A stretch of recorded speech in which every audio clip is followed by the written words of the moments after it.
This is a special presentation from News Channel Nebraska.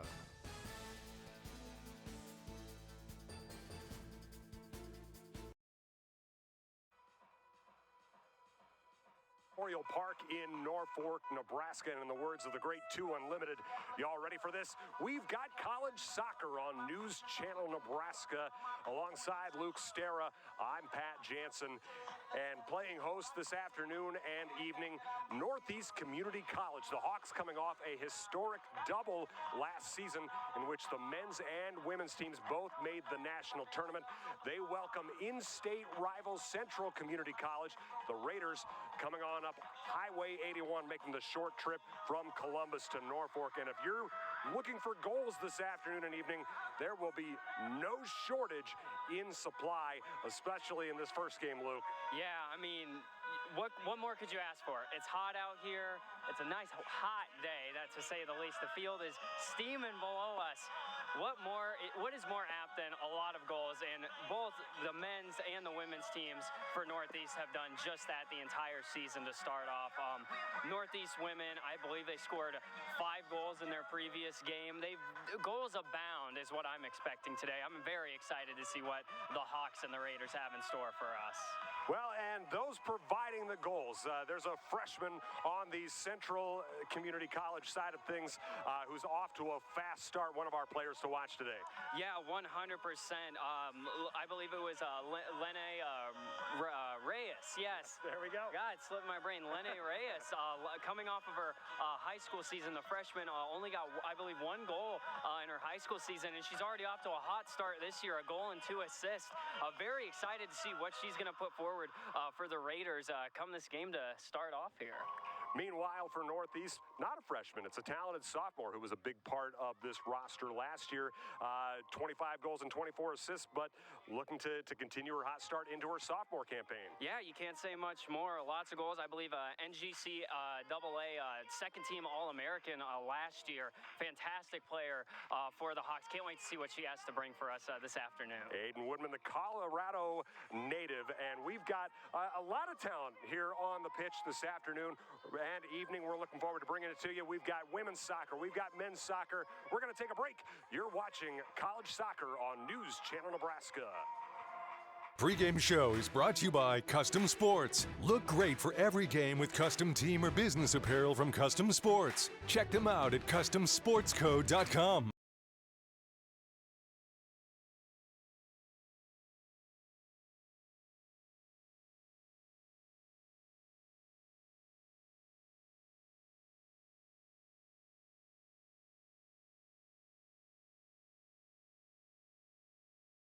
Does your business need quick, competitive financing for heavy machinery, trucks, or other equipment?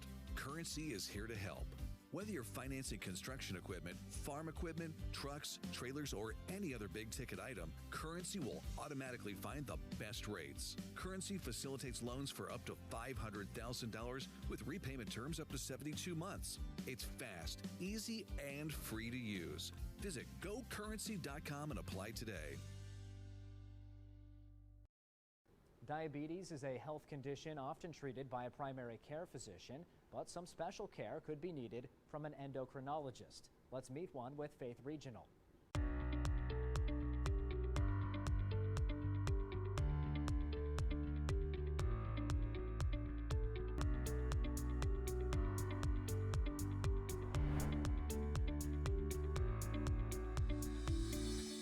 Now by Dr. Caitlin Brow, an endocrinologist with Faith Regional Physician Services.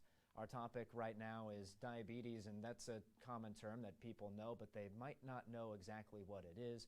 What is diabetes and what are the symptoms? So diabetes is essentially high blood sugar, but it's high blood sugar either from a lack of insulin that's made by a gland in the body called the pancreas, or the inability of that insulin to work at other glands and organs in the body, or insulin resistance. Now this can happen at different points in life, and that can be a different type of diabetes. What are the main different types? Type 1 diabetes is where the pancreas doesn't make enough insulin or doesn't make any insulin at all. And so treatment of type 1 diabetes is actually insulin. And actually that can happen anytime during our lifetime.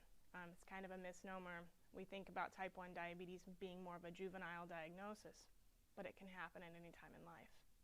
So type 2 diabetes is when the body makes insulin, but that insulin has trouble working at other glands and target organs, so that's called insulin resistance. And so we actually are more apt to develop that when we are overweight. It can go along with high blood pressure, high cholesterol. It can run in families more so. A third type of diabetes that we don't often think about is gestational diabetes, and this is higher blood sugar during pregnancy. Interestingly, having gestational diabetes can put you at risk for development of type 2 diabetes in the future. What symptoms should someone be looking out for and possibly get looked at? Some common symptoms of higher blood sugar include increased thirst or increased urination. Sometimes you can have blurry vision or poor wound healing. Those are all symptoms of potentially having some higher blood sugar. Well, Dr. Brow, thanks so much for sharing your knowledge.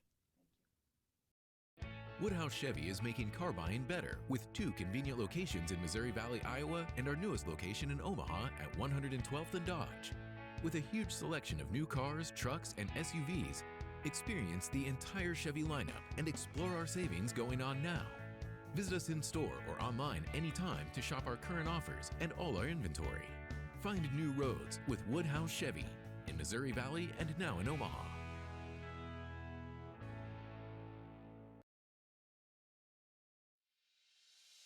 Get rewarded and earn interest for using your My Design Rewards checking account with Midwest Bank. I'm volleyball player Allie Badenhorst, and I get rewarded when I use my debit card grabbing a bite to eat or getting coffee before class. It's easy, simple, and smart. It's not about how much money I have in my account. I get rewarded just for using my debit card at all my favorite places. Find out more at MidwestBank.com. Your community, your bank, Midwest Bank. The Heart and Vascular team at Faith Regional Cardiovascular Institute has spent the last 22 years focused on providing the highest level of heart care possible. With over 24,000 patients seen in the last 2 years alone, we know cardiac care by heart. Today, we offer the most advanced practices and technology to patients in 11 local communities, ensuring easier access to cardiology services. With specialists focusing on heart failure, vascular diseases, thoracic surgery, abnormal heart rhythms, and general cardiology, you can count on our heart experts to collaborate to provide you with the best care possible. Faith Regional Cardiovascular Institute, keeping a pulse on the hearts of Nebraska for over 2 decades, is the faith difference.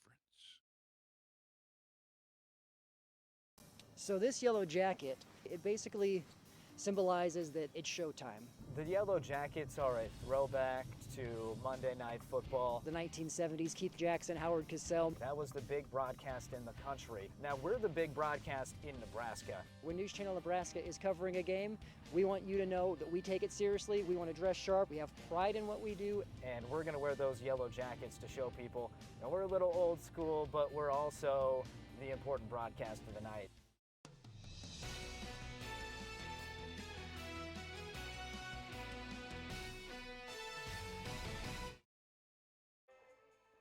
College soccer on News Channel Nebraska. Pat Jansen alongside my pal Luke Stera as we are set for a steamy afternoon and evening here at Veterans Memorial Park, Northeast Community College and Central Community College. We're going to start off with the women's game with number 8 Northeast. The Hawks coming in 3-0. They started off with a big one at Schoolcraft in Michigan. Schoolcraft was number 7 heading into that game, and the Hawks got a hard-fought 1-0 win. Then they got Waubonsee in Chicago and picked up a 4-1 victory. Then at Jackson College, 7-2 to the Hawks. Now 3-0 on the season is Northeast. They were 19-4-1 last year, were the Hawks. The only time that Northeast ever lost 2 straight last year was at the national tournament in Arizona. They outscored their foes did the Hawks 139 to 17 last year. That is a talented team coached by Chad Miller, who's been with the program since 2015. Only won 4 games in his first season, but it's been a banner year after banner year since then. School best records every season since 2017, except for 2018. And obviously last year was about as good as it gets. Not much more room to go upward for the Hawks. But let's take a look at the starting lineups for Northeast Community College. We mentioned Aiden Woodall during the pregame down on the field. The sophomore last year tallied 24 goals, 25 assists. She was an NJCAA second-team All-American in her freshman season. She's a native of Castle Rock, Colorado. Talia Sanders, a freshman, has 2 goals, the native of Queensland, Australia. She'll also be up top, joined by Samantha Bayer, a sophomore who had a hat trick in her last match.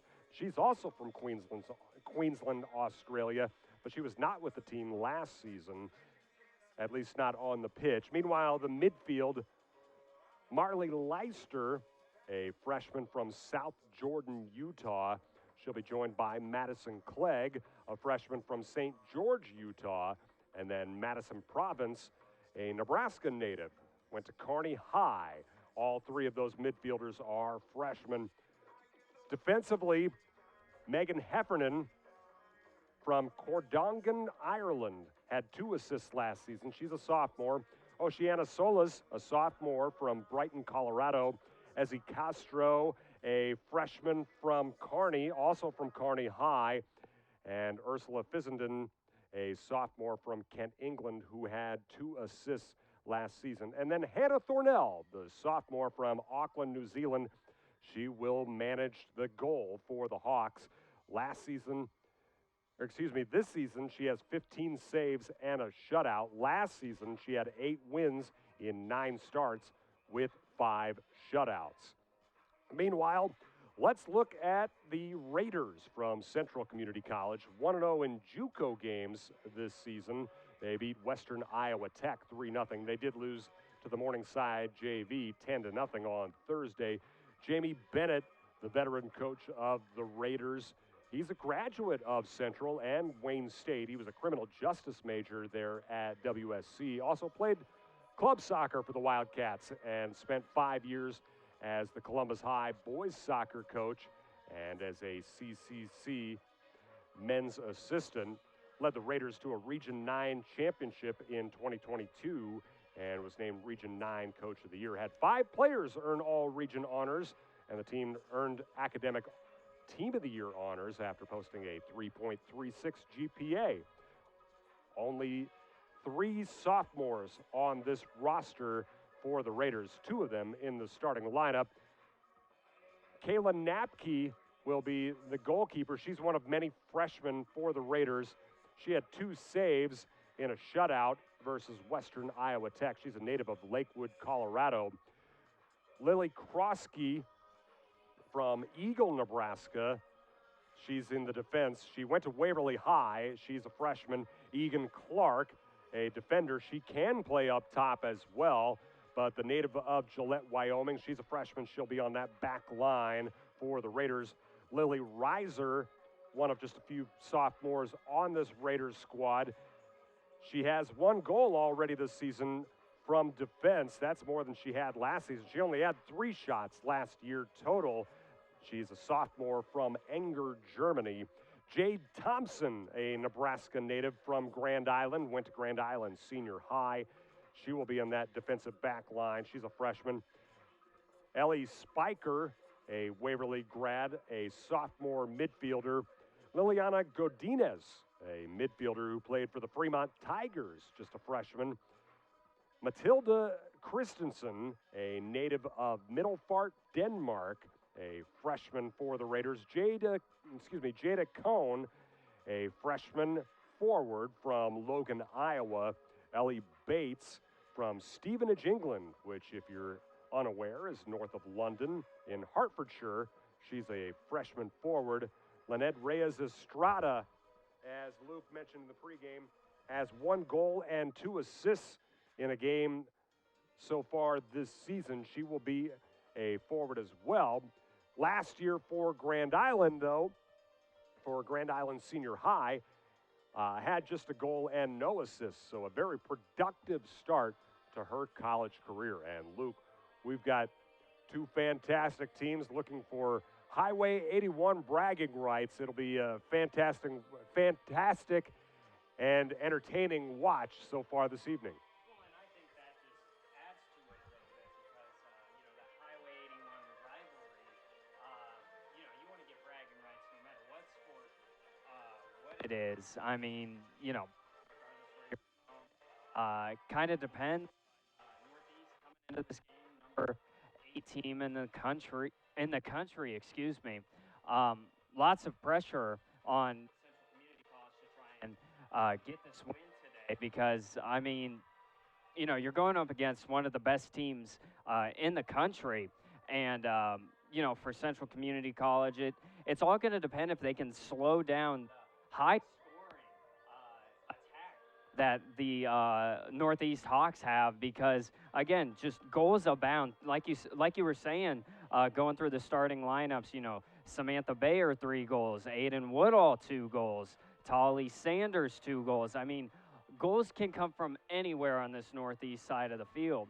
It's all about how the Central Community College defensive side can deal with that and maybe try to catch the Hawks defense sleeping on a counterattack, get very compact in the back of the defense. And then when Northeast gets pulled forward because they want to try and attack that defense that's compact in the back, you can ping one forward to one of your forwards, whether that's Lynette Reyes, who, like we said, 1 goal, 2 assists on the season so far. So if you can ping one up to her, she can catch the defense sleeping on the counterattack. So it's all about how Central Community College can mitigate the damage that the Hawks do on the offensive side of the ball and try and catch them sleeping on the counterattack. Should be a fun one this evening. We're going to take a break and be back with more pregame after this. You're watching college soccer on News Channel Nebraska.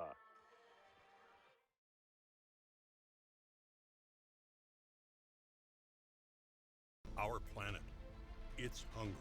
Blessed with millions of acres in this great nation, our farmers work tirelessly to feed the planet through seasons of uncertainty and seasons of growth. It's a tough business to do alone. As owners of Central Valley Ag, it's together that we move forward. There's room at the table. Our planet is hungry. Together, we feed it. Central Valley Ag. We feel it at the grocery store, when we pay our cable bill, or purchase our favorite coffee. Costs are on the rise. That's not true with electricity. For the past 10 years, customers in communities served by Nebraska Public Power District have enjoyed no annual overall rate increases. So, considering how electricity powers our everyday, it remains a great value. Nebraska Public Power District, always there when you need us.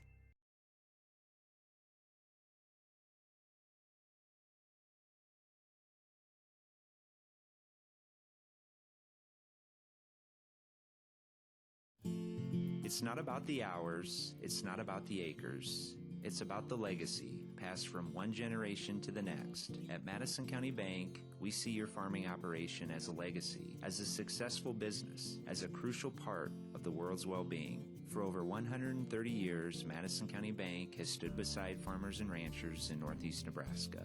We have been and always will be here to help you grow. Madison County Bank, member FDIC, equal housing lender. Does your business need quick, competitive financing for heavy machinery, trucks, or other equipment? Currency is here to help. Whether you're financing construction equipment, farm equipment, trucks, trailers, or any other big-ticket item, Currency will automatically find the best rates. Currency facilitates loans for up to $500,000 with repayment terms up to 72 months. It's fast, easy, and free to use. Visit gocurrency.com and apply today. NCN Sports is sponsored by Currency. Visit gocurrency.com for details. And by Borgman Construction, voted best residential roofer in Northeast Nebraska.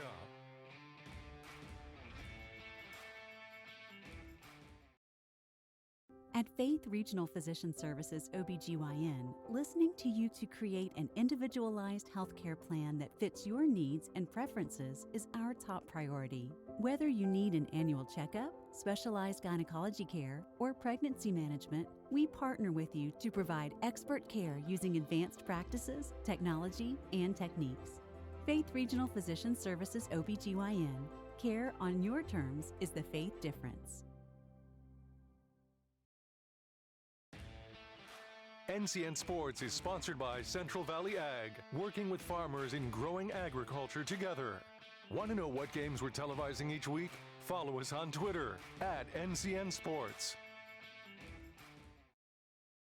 Whether you play on a field or play on a court or are running to greatness, during the game and after the game, during the wins and during the losses, City Insurance has you covered.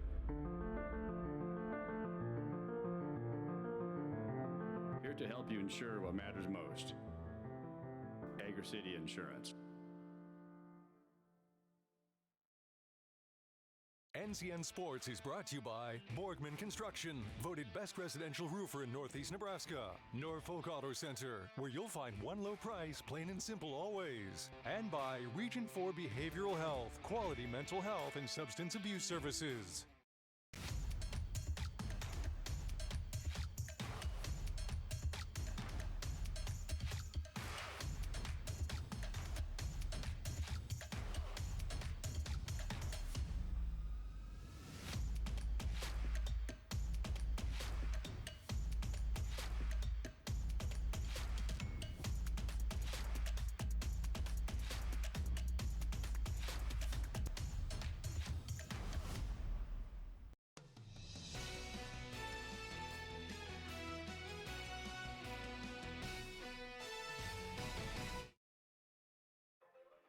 Extended pregame here on News Channel Nebraska as we've got a fun soccer doubleheader for you here on News Channel Nebraska this evening. Northeast Community College and Central Community College, a women's and men's doubleheader. And when you look at these rosters, Luke, you know, you get really quite the mixture of local talent and international flavor, really kind of a cultural lesson for a lot of people when you bring these rosters together between Northeast and Central. Yeah, I mean, when you look at it, you know, Central obviously has a few more players from, you know, local and Nebraska talent. But even so, I mean, if you look at both teams, you've got the Netherlands, you've got down under in Australia with Chelsea Doble, Wales, and even in the United States, you have Utah, Colorado, Hawaii. I think that, and this is the thing I really like about soccer, is that it's a very community aspect sport where it gives you a chance to kind of learn, not just talent-wise, because, and you know, this is going to be me kind of showing that, you know, international soccer for me, I really enjoy watching international soccer, whether it's Brazil, whether it's, you know, the Dutch, whether it's even England. Even England. Even England. No, but I really enjoy watching it because they have their different styles. I mean, you can go back all the way to the 70s. Johan Cruyff, you know, the Netherlands, how they used to play. I was all attack, even when you're on the defensive side of the ball. Brazil, they had that flavor, you know, they had the skills, you know, that you would see from a Ronaldinho. And I know I'm using, you know, the big players, the legends of the game. But even in this situation, I mean, in you know, community colleges in Nebraska, you get to learn about other people. And I think that's a very important part of not just soccer, but college athletics and college in general, is you get that opportunity to learn about someone who's not from, you know, Norfolk, Nebraska, Grand Island, Nebraska. You get to learn about someone who's from Chesterfield, England, and see how their day-to-day life is and how it differs from yours. My brother probably doesn't appreciate me talking about soccer and glazing it like this, but I really, really do love the community aspect of soccer. It is a unifying aspect. You know, you and I are both in a fantasy Premier League with someone who really picked up the game in that way. For those who are familiar with Coach Beard from Ted Lasso, Brendan Hunt, the actor, is part of a comedy troupe that went over to Amsterdam, and that was where he really picked up the game and where he started to teach Jason Sudeikis. And it is that international flavor that makes it a lot of fun. Like you said, you see a lot of the different styles. What that can do, though, is can create a little bit of a difficulty trying to unite players and teams, especially at the community college level, where max you're with the team for 2 years. And, you know, this is a team in Northeast Community College that made the national tournament last year. So you would assume they had the chemistry thing figured out. And obviously they did at a certain point. But talking with the sideline prior to today's game, they said the sophomores are noting that there's better chemistry this year than last year, especially at the start of the season. How dangerous does that make this Northeast team that was already at the national level last year? Yeah, and I mean, this is, again, another aspect I really enjoy about community college. It's an aspect that makes community college even better, is that you have that short window, whereas these, you know, the Creightons, the Nebraskas, they have a lot longer of a period to, okay, this is the coaching that we want to instill in our players. We're going to try and get them down in 2 years, and then we have 2 good years. You don't have that luxury at the community college level. You have to get these players into your system in maybe a summer's worth. Get the freshmen familiar with the sophomores, and get the sophomores especially who have already been used to a style. And if you have those new players, you got to get them used to the new style that you want to have your team. And that's what I think Coach Bennett and Coach Miller, that's probably what makes them great coaches, is that their ability to do that.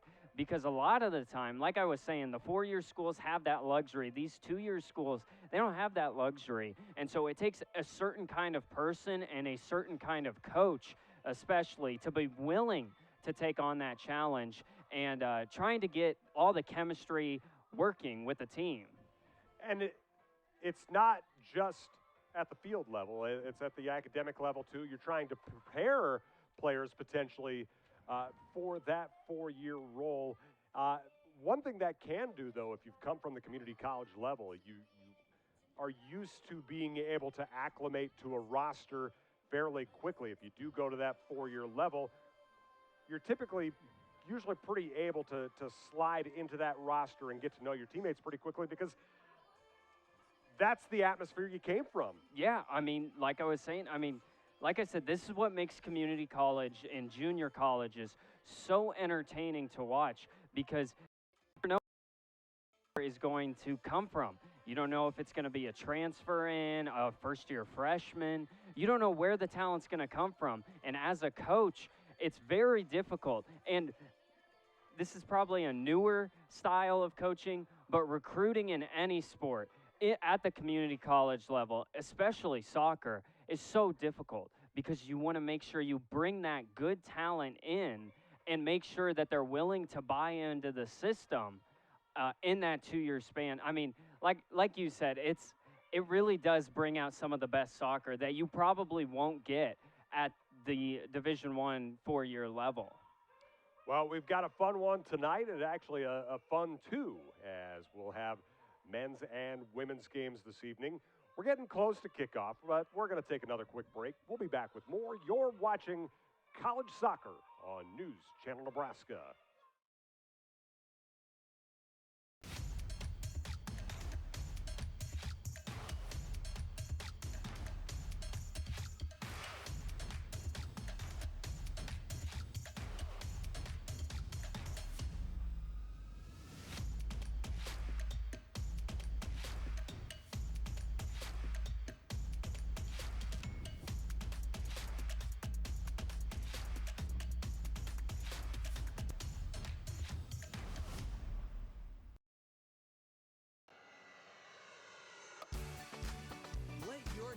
adventure take flight in Sarpy County, Nebraska for some high-flying fun. Legendary family adventures. Out-of-this-world shopping.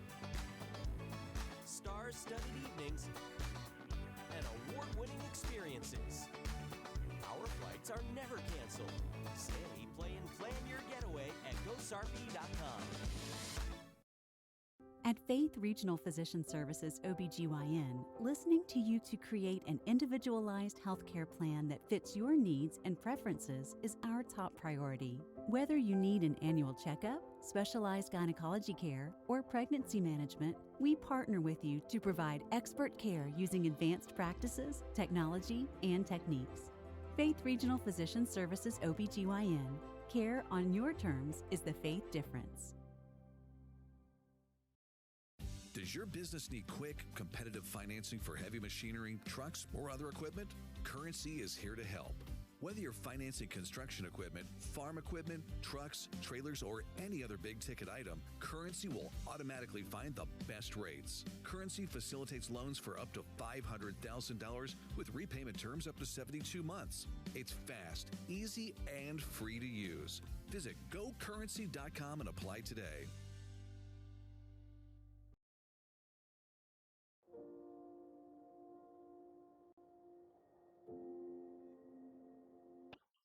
Okay, that's it. Done. Stop. Partnership. It's more than a handshake in a farm field. These are cliches and conventions, and we're here to break them. We want to do the work that needs doing, to take on your challenges together. Let us help move your operation forward. We promise to be the partner you need, not the one you're used to. Honest. NCN Sports is sponsored by Currency. Visit GoCurrency.com for details. And by Borgman Construction, voted best residential roofer in Northeast Nebraska.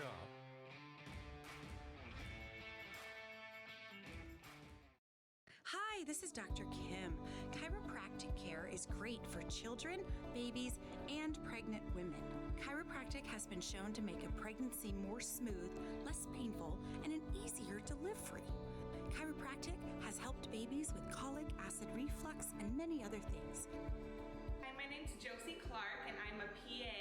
I understand the importance of chiropractor in raising healthy kids and having a comfortable pregnancy. Call Dr. Kim today. It's never been easier to get rewarded for using my debit card at Midwest Bank. I'm volleyball player Allie Batenhorst, and with my rewards checking account, I get rewarded for the simple things. Each time I swipe my debit card getting gas or picking up groceries. With Midwest Bank, it's not about how much money I have in my account. I get rewarded for just using my debit card at all my favorite places. Find out more at MidwestBank.com. Your community, your bank, Midwest Bank.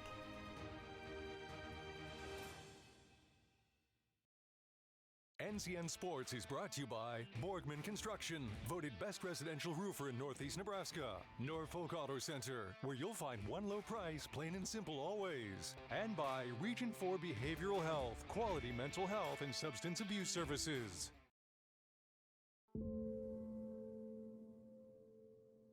My son, Christopher Parado, was 20 years old when he was prescribed opioids. It took him 5 days to get addicted. I'm not supposed to be the one to go get his suit and tie and pick which sneakers that I'm going to bury him in. My son overdosed at the age of 22 years old.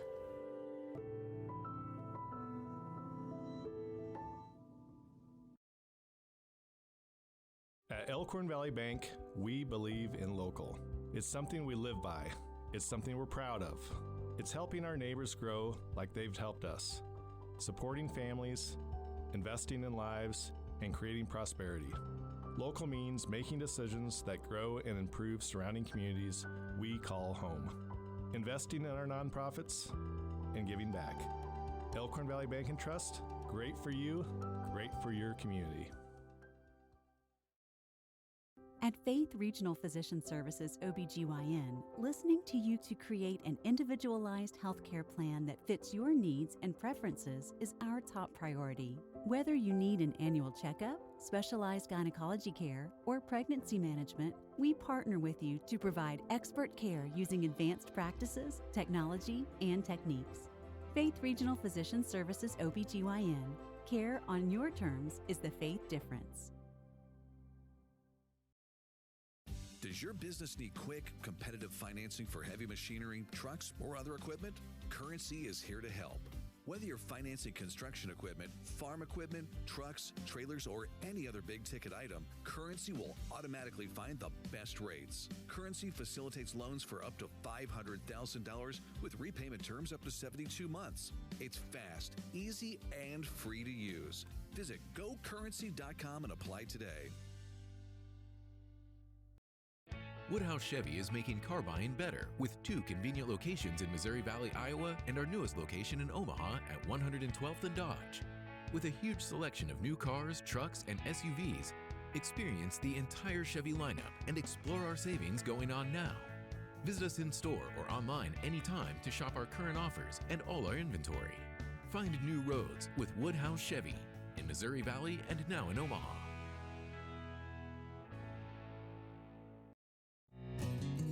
Storefronts, pop-up shops, food trucks, and digital retail. The way we do business is ever-changing, and so are we. Madison County Bank's business lending team is constantly evolving to support and provide new information to our business and commercial customers. We understand that your business is truly unique. We are ready to find the business banking services that fit your needs best. Madison County Bank, here to help you grow. So this yellow jacket, it basically symbolizes that it's showtime. The Yellow Jackets are a throwback to Monday Night Football. The 1970s, Keith Jackson, Howard Cosell. That was the big broadcast in the country. Now we're the big broadcast in Nebraska. When News Channel Nebraska is covering a game, we want you to know that we take it seriously. We want to dress sharp. We have pride in what we do. And we're going to wear those yellow jackets to show people. Now we're a little old school, but we're also the important broadcast of the night. Does your business need quick, competitive financing for heavy machinery, trucks, or other equipment? Currency is here to help. Whether you're financing construction equipment, farm equipment, trucks, trailers, or any other big-ticket item, Currency will automatically find the best rates. Currency facilitates loans for up to $500,000 with repayment terms up to 72 months. It's fast, easy, and free to use. Visit gocurrency.com and apply today. Woodhouse Chevy is making car buying better with 2 convenient locations in Missouri Valley, Iowa, and our newest location in Omaha at 112th and Dodge. With a huge selection of new cars, trucks, and SUVs, experience the entire Chevy lineup and explore our savings going on now. Visit us in store or online anytime to shop our current offers and all our inventory. Find new roads with Woodhouse Chevy in Missouri Valley and now in Omaha.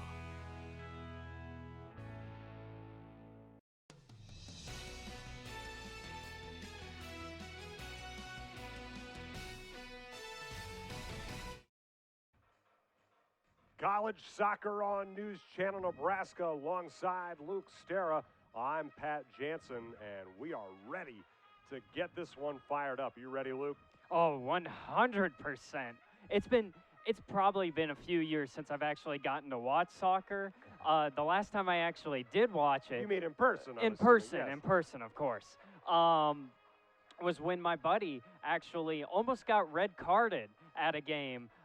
So that was interesting. Hopefully we don't see anything like that here today, and I don't think we will. I think we're going to see some great goals scored. I'm just excited to see what happens here. I don't think your friend's going to get red carded today. I don't think so. No. That would take He's one back heck of in an Wayne. He's back in Wayne. Hey, I mean, there are ways. There's but, always a let's way. hope for the best for everybody. Yeah.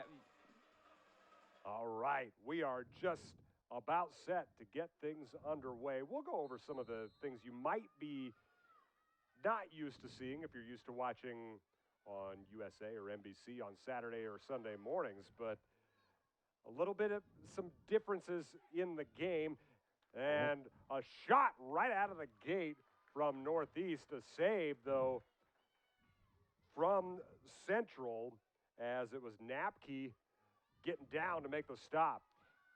And those are the types of plays that you can't really have if you're the Raiders. You can't make those mistakes, almost leading to a goal there for the Hawks. Luckily, Napkin in the back doing a great job, not just saving the initial shot, but also securing it, not letting a rebound goal in. Well, Northeast goes heavy with the press. They do not let their foot off the gas pedal. The throw to Central, however.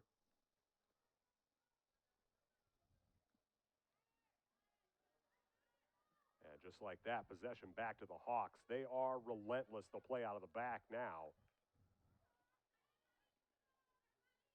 And the front line for the Hawks is pretty much right up against that defensive line. Would not shock me if we see, the triangle passing that you normally see from teams, and then they try to hit the defense sleeping over the top. Stolen away by Reyes Estrada as she's trying to get things forward for the Raiders, but stolen right back again by the Hawks. And just exchange of possession right now. Both teams trying to feel each other out. Yeah, aside from that first shot, both teams maybe a little bit of nervousness to start off this game, but I think both teams will get settled in. Northeast trying their style of play, and then Central trying their style of play. First home match for the Hawks so far this season. They've been on the road quite a bit in places like Michigan and Chicago. Yeah, and you wonder if which team benefits more. Northeast for playing 3 games already this season. Maybe they get a little tired. I believe their last game was just on Friday, so maybe a bit of fatigue, but you wonder if Central Community actually benefits from only playing 1 game so far. Well, Woodall, though, chased it down to the far end to keep it alive and kept that threat going for the Hawks. So if there was any fatigue, she did not show it. She's been on either end of the pitch so far. Yeah, and that's just that box-to-box midfielder. Oh! Another shot fired away by the Hawks. This one by Leister. It was turned away once again by Napke. 3 minutes in, and Napke already has 2 saves. It looks like if Central can rely on her, she's going to keep them in this game. But, one of those shots could go wayward. Rebound, goal, those are the worst ones to concede sometimes. She had a shutout against Western Iowa Tech, but she only needed 2 saves total in that victory for the Raiders. And these set pieces can be huge. Nowadays you can easily get a goal off of a set piece. And a very spread out formation off the set piece by Northeast. They don't try and jam the box as you might often see, but stolen away here by the Raiders, trying to push things to the other end themselves, but Northeast gets their hands back on it, or rather the feet, as Fissenden, the England native, slows things down, although the throw does go back to the Raiders.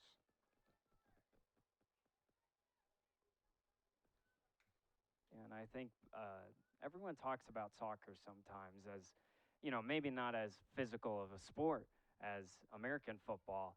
I think it's equally just as physical. Those shoulder-to-shoulders, as they call them, you really take a beating from a defender, especially if you're an undersized forward who's more the speedster. You can easily find yourself right on your back after one of those shoulder-to-shoulder challenges. And they're 2 very different forms of physical strain, too.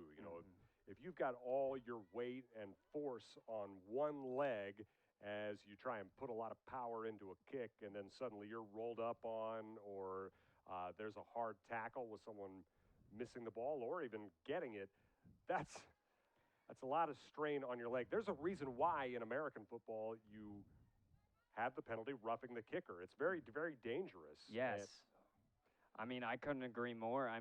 And the amount, as we get a breakaway here, good defensive stop there, but the amount of stamina, I think, is underappreciated with soccer players, especially because, you're constantly running, especially if you're a midfielder. I don't know how they do it. they just 90 minutes sometimes. They just keep going, and it seems like they never run out of stamina. Oh, the box-to-boxers can easily surpass a 10K in a heartbeat. Another corner kick for Northeast. And we'll see if they get one in here. I'd like to see one, if I'm Coach Miller, try and get into the danger area. Off the foot of Clegg. Into that danger zone you mentioned, but it'll go back behind the goal. However, it does take a central touch, and it'll be another corner kick for the Hawks.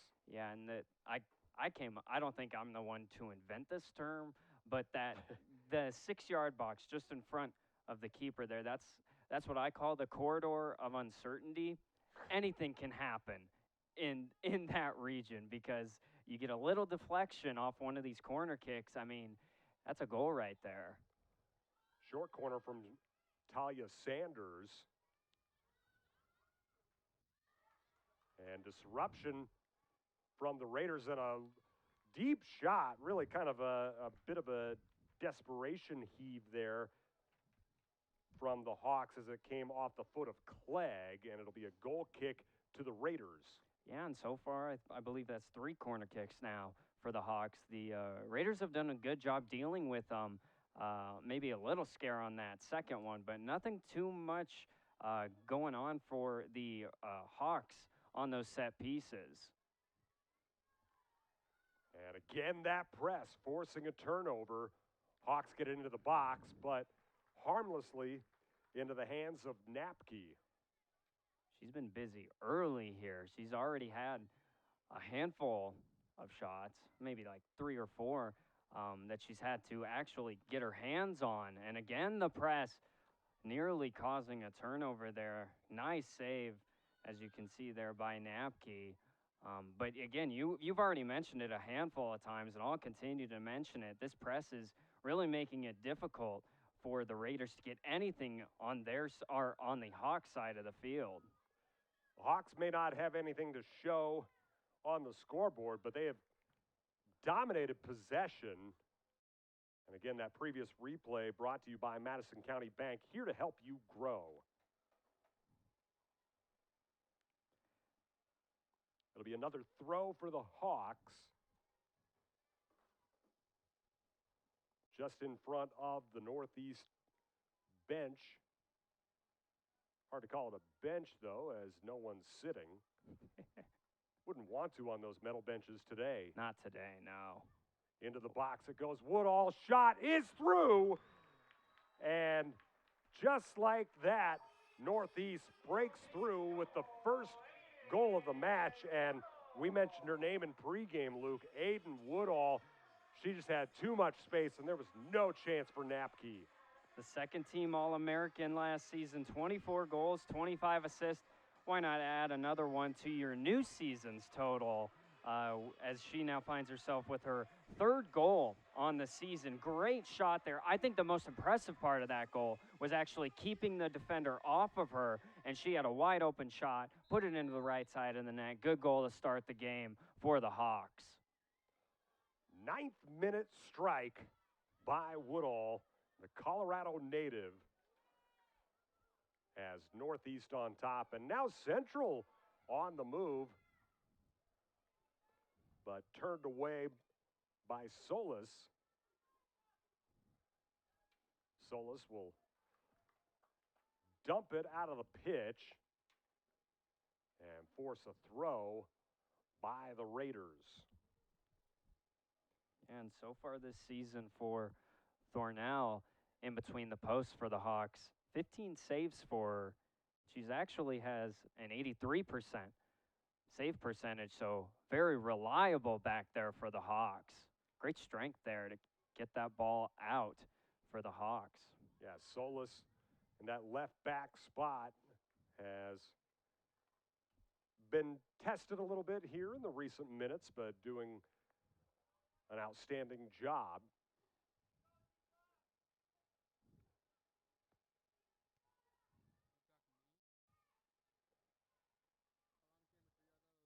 and it'll be a Central throw. I'd like to see, I don't know, I don't want to say Iceland started it, but Iceland's Euro 2016 run, this will eventually get back, but these long throw-ins, they're basically set pieces themselves.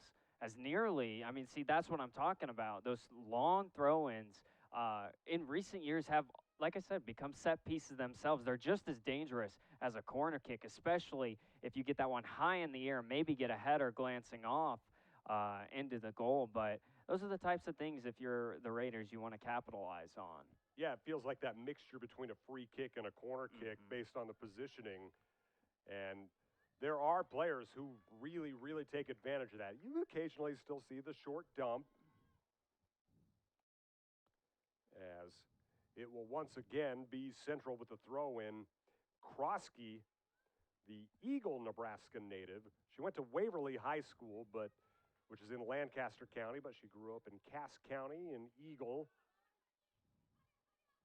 Now Hawks back on the move. Good spacing and good movement, but an errant pass sends it right back to Central. But just like that, the press comes through once again for the Hawks. And I like this. They're spreading the ball out there. You know, when your run's done, you dump it off and go on another run yourself. You just got to make sure those passes are pinpoint accurate. And, you know, like this, you dump it back, reset the offense, and then maybe you'll get a through ball that'll set up the goal. Woodall in the corner, has really nowhere to take it, but it does get knocked behind the goal, and it'll be another corner for the Hawks, their fourth of the game.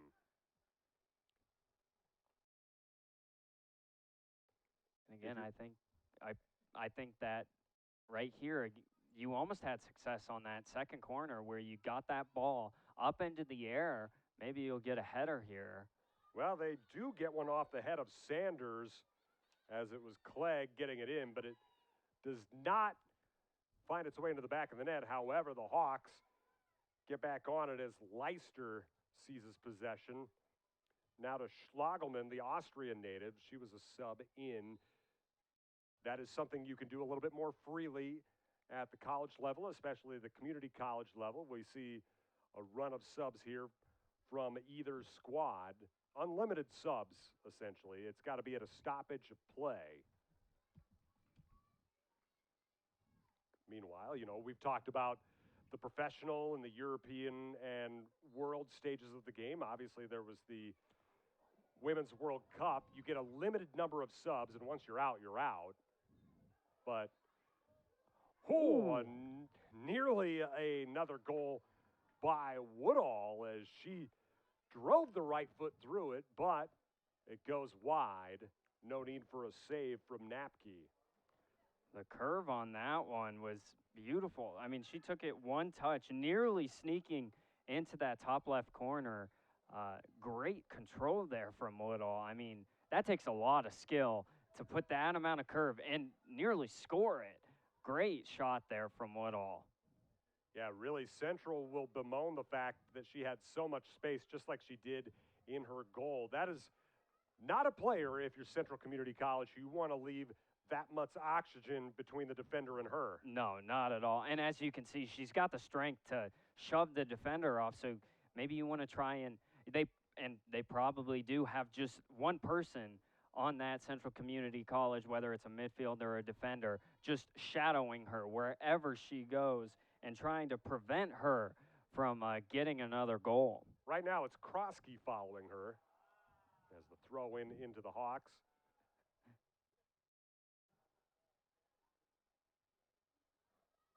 Nearly stolen away. Shot blocked. Woodall tries to improvise with the left foot. Then the attempt by Sanders goes wide, and it'll be a goal kick for the Raiders. Yeah, that's a tough shot there. I mean, off the shin, very tough shot. Your body's taking you one way, and you want to try and guide the ball the other way. Plus tough the shot spin. There. Plus the spin, yeah. Ooh, Woodall tackled right near the top of the box. And that's going to be a real dangerous free kick situation as we take a look at the replay, brought to you by Madison County Bank. Here to help you grow. Yeah, that was a tough foul there. Nothing to warrant a card, but almost just as dangerous as a card, because these are the types of free kicks that you can, I mean, you have the playbook wide open as to what you want to do here. Free kick, and that one just goes wide as Sanders decided to just go for goal, but the Australia native unable to connect, and it'll go back to Central. Yeah, I was wondering if that was a shot on goal or if that was trying to get to the back post.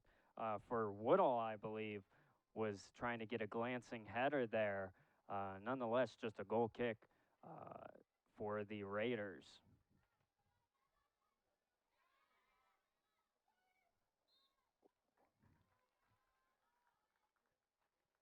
And a foul. We'll take it right back to Northeast.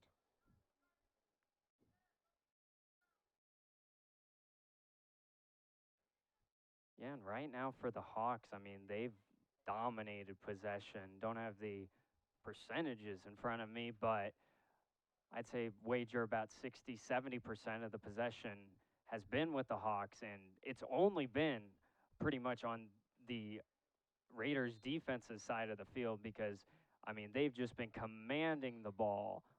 Woodall wanted that header, couldn't quite connect with it, but she does retain possession.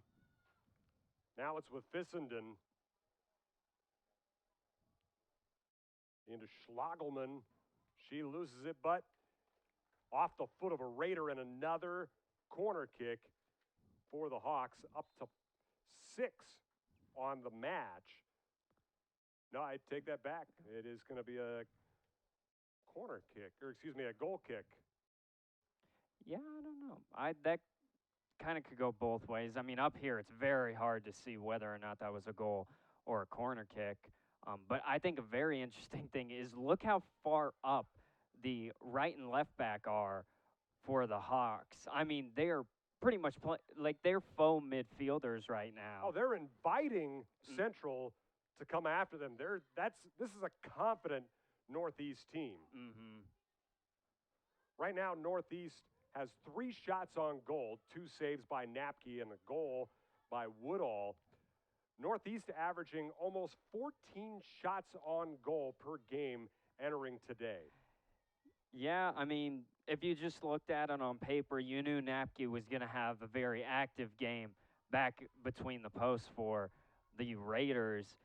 You just try to mitigate the damage and try and catch the Hawks with their defense playing as high up as they are. And again, the pressure continues into Woodall. And a shot, or rather a ball off the face, as I believe it was Sanders who took that off the grill there, fighting it off. It does go back behind touch for a goal kick for the Raiders, and now this might be a cramping issue for Northeast as we see Megan Heffernan, the Cordongan, Ireland native, down on the pitch, and we have a stoppage of clock. This is another difference if you're used to watching professional soccer. The clock would typically keep running, and then you'd have stoppage time, but at the college level, they will stop it.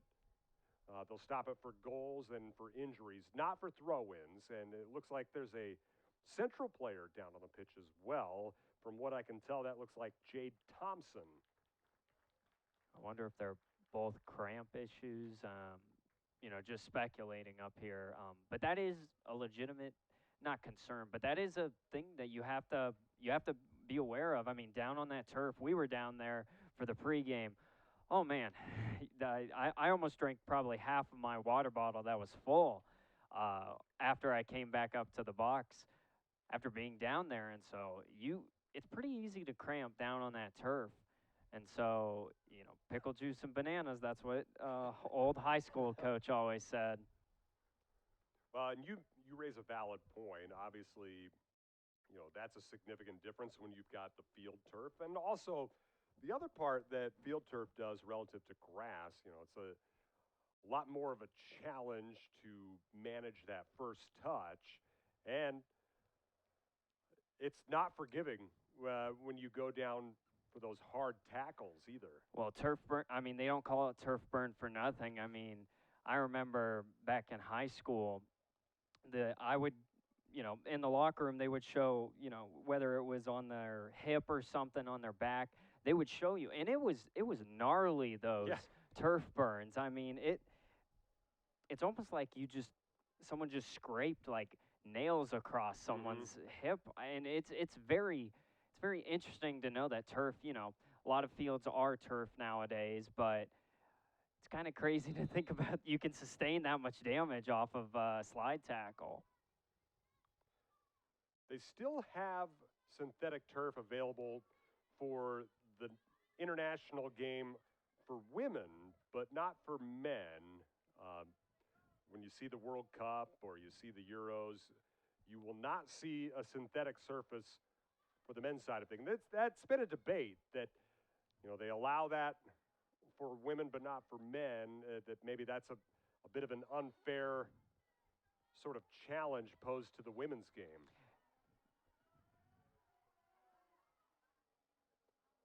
Hawks back on the move as it's Schlageman out on the left flank. Gets it into the box, turned away as it was Egan Clark getting a foot on it.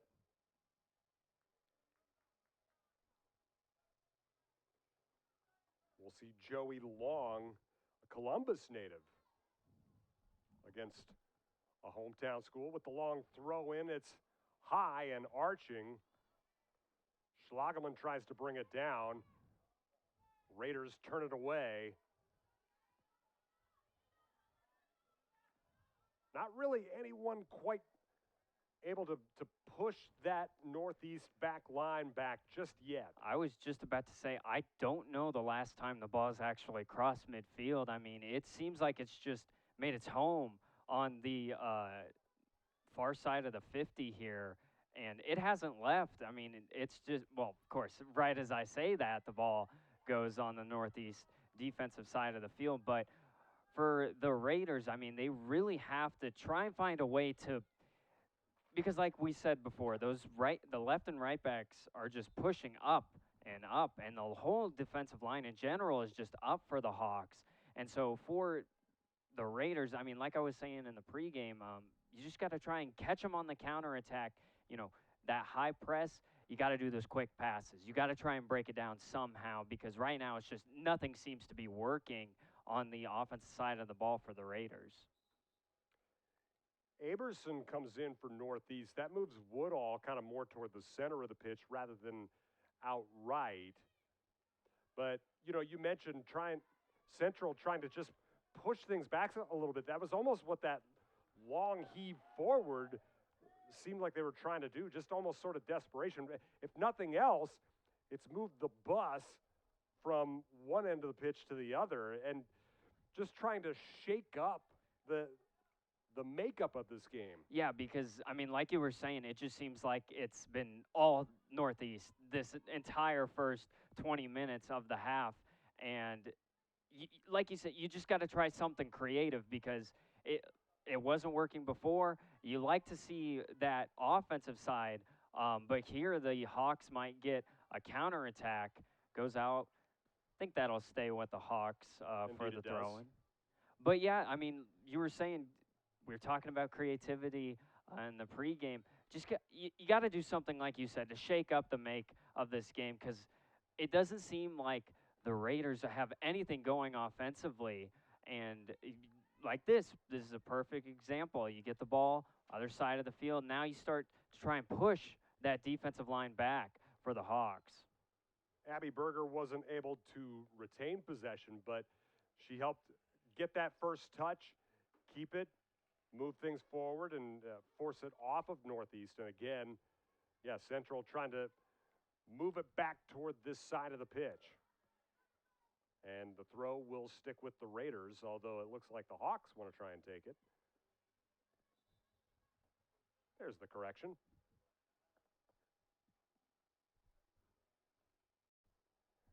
Out goes Ellie Bates for a spell. In for her is Matilda Holm Christensen.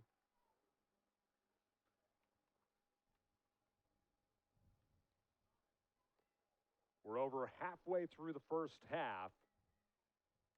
Northeast with a 1-0 advantage on the goal from Woodall.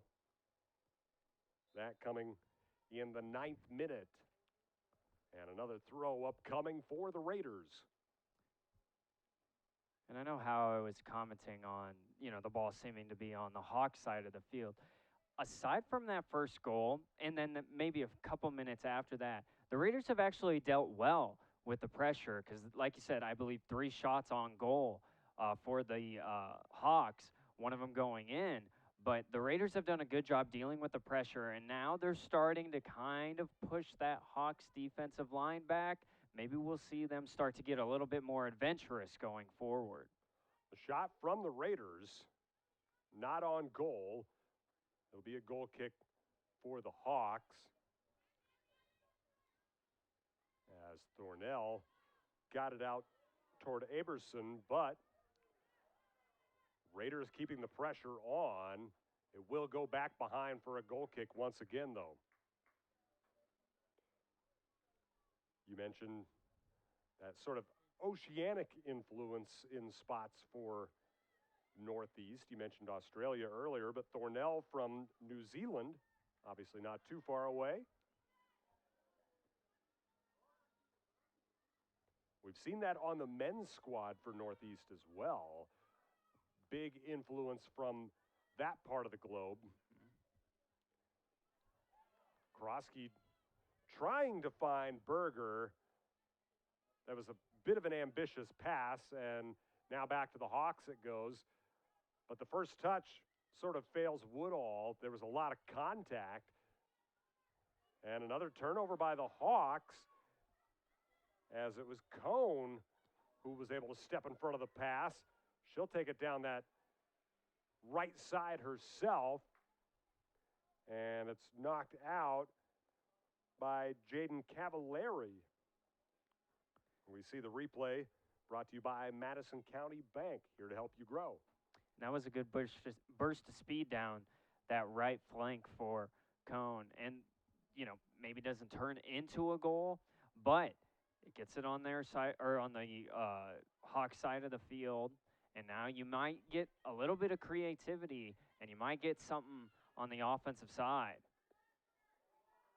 Just a bit of an errant pass there by Aberson. It just sailed on her a bit. And now Central takes it back the other way with Reiser.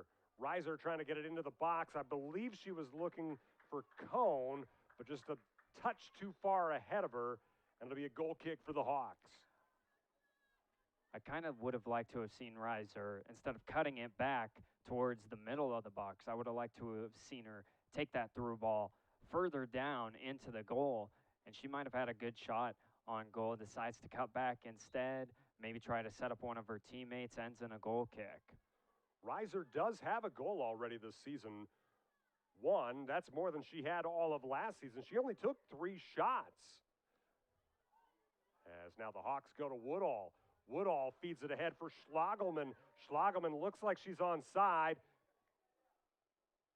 Contact in the box, though. Great job of defending by the Raiders getting back, as I believe that was Krosky who broke that up. It looked like the Hawks were ready to run free. Yeah, I mean, they had, right in the middle of the box.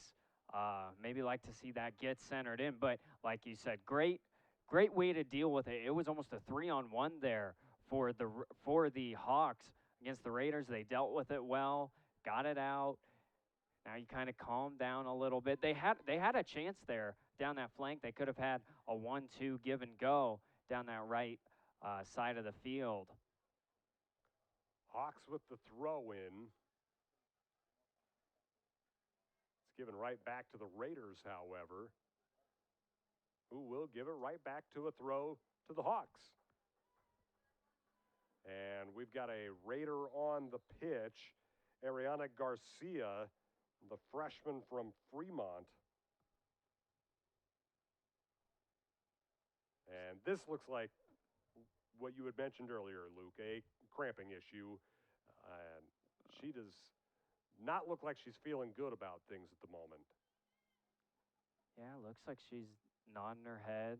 Her teammate, Christensen, and it looks like Christensen and Goodenez checking in on her before they head back to the sideline, and then the trainer comes out to see exactly what happened with Garcia.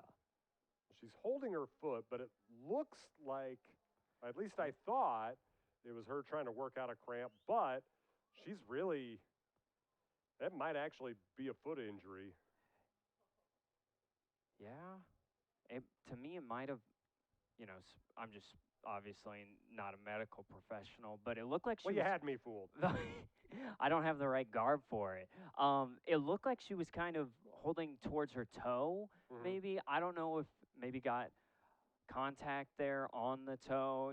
On one of those tackles, it's very easy for the studs to end up right on your foot. And let me tell you, that hurts. That hurts a lot when that ends up happening. But hopefully Garcia is good to go as she's helped to the sideline there. Those soccer boots, not real heavy at the top as you want feel for the ball. And then you get those studs right on the bridge of the foot or the toe. Either one of those things, it really hurts. Yeah. As the Hawks look to break away once again. Touch sort of lets down Lilienthal, though, as there to deal with it for the Raiders was Spiker. But just like that, they keep the pressure onto the Hawks, and it's another corner. Call it number 6 on the day.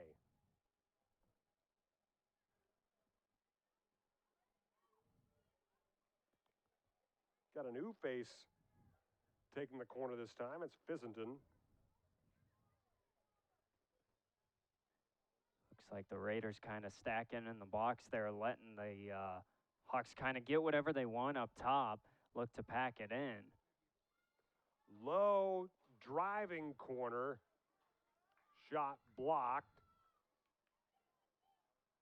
Raiders try to clear the danger, and that they do, as now they come with Ellie Bates. Tries to feed it toward the middle, but it's stolen away by Solis. Solis battling Berger, and Solis will keep possession for the Hawks.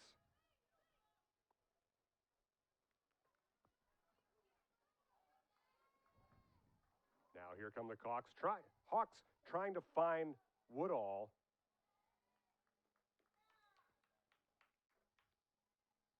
Looked like the official played advantage there. I'm surprised he didn't call that one back once the Hawks lost possession of it. Godinez looked like she was a little worse for the wear for Central for a second, but she's going to remain in the game.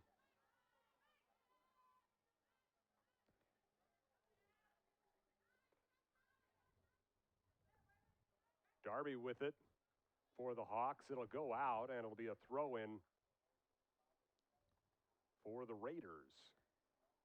Yeah, and we were talking pregame with Coach Miller of the Northeast men's team, and he was saying they've picked up knocks. I mean, not too far into the season, you're already having to deal with injuries.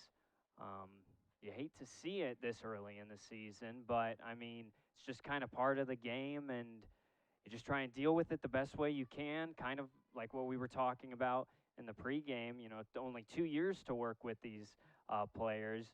You make the best out of it, same way with the injuries. Woodall from the right side tries to get it into the box, and a lot of contact on Aberson, and she goes down. Let's take a look at the Madison County Bank instant replay. Ooh. Took studs to kind of the midsection. Yeah, it looked like right on her hip there. I think it was Krosky that got her there. It looks like that was in the box. Yeah, they are going to get the PK, are the Hawks. That was a dangerous high swing of the right foot.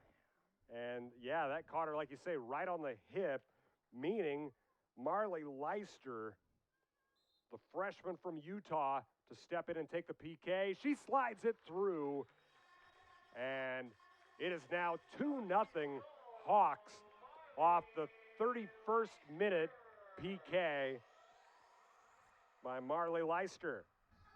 Yeah, and with penalties, it's always a personal gripe of mine.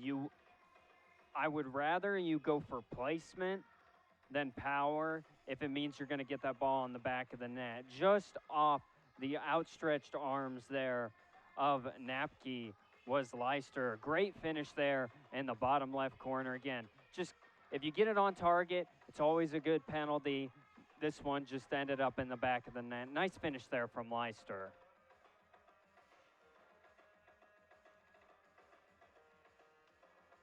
She's a freshman from South Jordan, Utah. You kind of got units with this Northeast team. You've got the midfield unit that's got a pair of Utah natives. Meanwhile, when you look up top, you've got a pair of players from Queensland, Australia. Like to keep the groups together, it appears, with head coach Chad Miller. Yeah, and maybe we weren't thinking about it that way, but when we were talking about, meshing cultures together, maybe that helps out when you have units that are from the same place, and it helps their style of play, and you can kind of maybe have separate styles of play for separate positions on field, which end up being the Northeast style of play. Throw into the Raiders as Lilienthal, the Grand Island native, was unable to keep it in.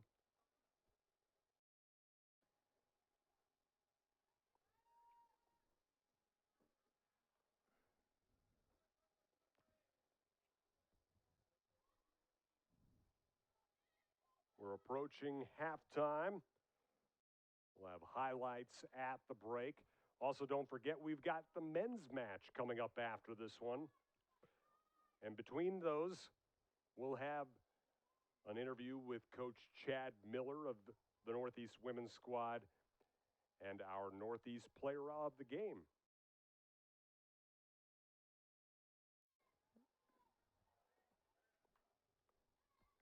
Ellie Bates gets it back for the Raiders, but it turns back over to the Hawks.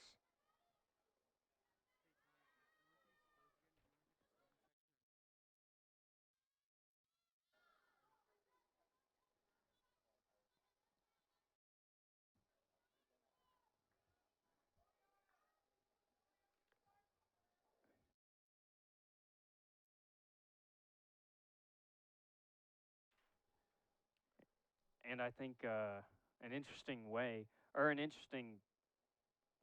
part of this game now, 12 minutes left here in the first half. If you're the Raiders, what's the response like? You've already conceded 2 goals here, one early, one later on in the half.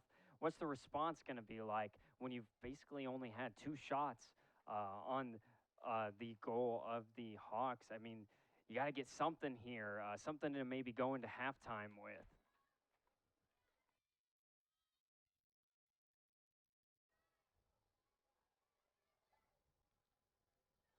Turnover by the Hawks. Don't forget that Northeast Community College Athletics, brought to you on News Channel Nebraska by United Healthcare,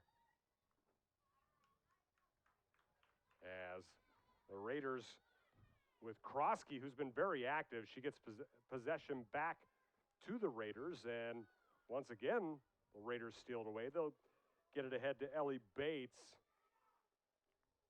trying to push this line forward, but it goes out off of Cone, and it'll be a Northeast throw-in once again. That was a tough first touch there from Cone, trying to take it with the right foot, just put it a little too much pace on that ball in front of her. Like to see her try and keep possession there, set something up, maybe send it back to your defensive line, maybe get a long ball put up there. Again, you've only got 10 minutes left before this first half ends. Last thing you want is to concede a goal, but more importantly, you got to get something, like I was saying, about going into half. You got to get something to give you that momentum, a little bit of energy going into the break. Woodall tries to feed it forward, but kind of had a little bit of miscommunication with Lexi. Lilienthal was kind of expecting her out toward the left. Lilienthal broke in toward the center, and ball goes long. It's a goal kick for the Raiders.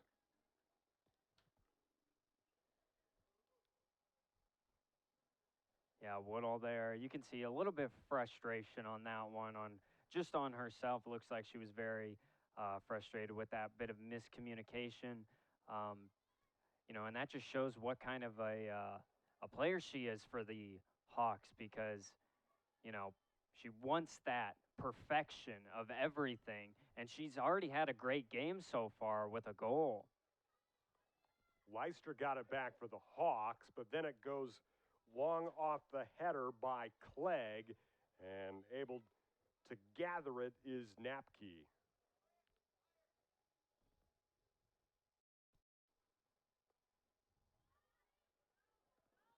Tries to feed it long forward, and Bates chases it down, loses it,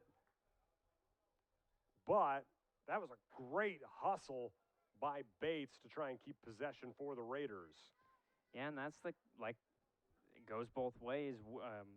On the northeast side, Woodall. On that side, for the Raiders, Bates, that's you got to create something. You got to create your own energy, create your own attempts on goal, create something. And that's what you like to see if you're Coach Bennett from your players. Bates from England, of course, the runner-up in this year's Women's World Cup. Spain, the winner. No Spaniards on the pitch for the women's matchup today, but we will see a lot of Spain natives in the men's game later tonight.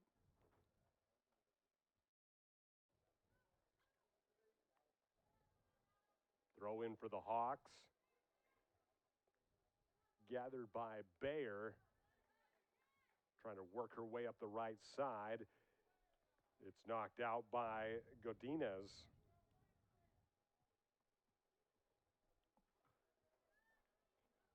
Good job stepping in front there by Reiser. She's a veteran from another soccer-rich country, Germany.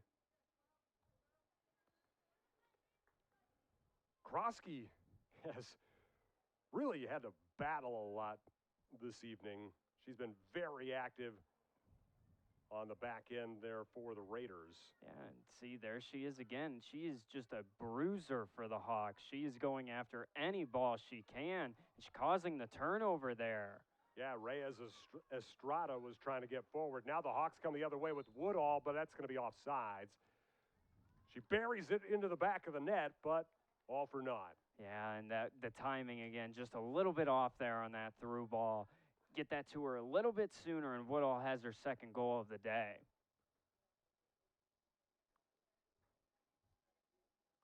Yeah, she was just trying to time that run as we see it on the Madison County Bank Instant Replay. Here to help you grow.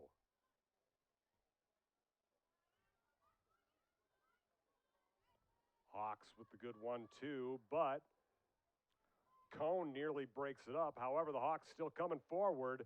Oh, nearly left perfectly for Woodall. She would have had space, but just a touch behind her, and then a foul committed by the Hawks. And it'll be a free kick deep at the end of the pitch for the Raiders. It seems like Woodall has just found herself on the end of every attack so far for the Hawks today. I mean, it just seems like whenever that ball ends up near the box, you're calling Woodall's name. And she's very close to having her second goal a couple of times here towards the end of this first half. Well, you don't have 24 goals and 25 assists without being near the action a fair bit, which is what she did last year. Some would say that you do need to be very close to the ball and have a good relationship with the goal in order to be picked second team All-American last season. Well, and you've got to have, for lack of a better term, a little bit of a selfishness and a nose for the ball.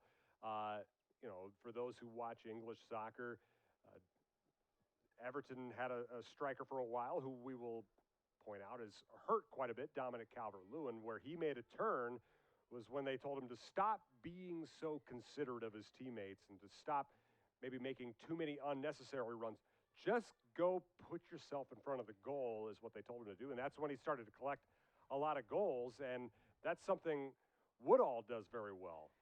Yeah, and it's a very weird shift in the mind of a soccer player, because a lot of the time you're thinking, okay, this pass is going to go here. It's going to set up my teammate perfectly. Like you said, you have to be selfish at some points. Well, she's got a chance for another goal here, but a great stop by Napke, getting out in front of it and making herself big. I think she was very lucky there, Napke. That one was right off her knee, but nonetheless, a fantastic save by Napke as she saved a handful of them now. So we see the replay here.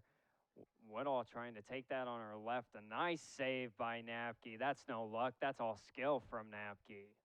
Really had to time that just right. If she stays back, that's an almost certain goal for Woodall. It feels very risky in that moment, but that was the play she needed to make, and a great job by Napke. Hawks bring it back the other way, though, with Dunkerley. Now over to Woodall, into the box, fires the shot, it goes wide, and it'll be a goal kick for the Raiders, but we've got to attend to two different players, two number 10s to be exact, Reiser and Aberson. That was from what I saw, a very tough collision here. Ooh, yep. And I beg your pardon, it's Sanders for Northeast, 19, not 10. But it is Reiser who popped up for the Raiders. I think Sanders will be coming out here. It's good to see both players get up. Those are those 50-50 challenges. Both players just putting their hearts on the line for that ball. You can tell how much it means. They want to, both of them wanting to make their impact on the game. And like I said, very good to see both of them get up as Sanders walks to the sideline there, and she'll get checked out by the training staff. Well, they both gave each other a little bit of a hug after that as well.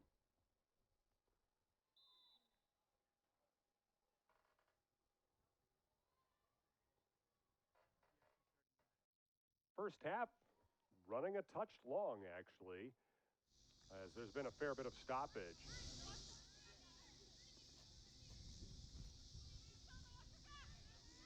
Hawks bring it with Woodall.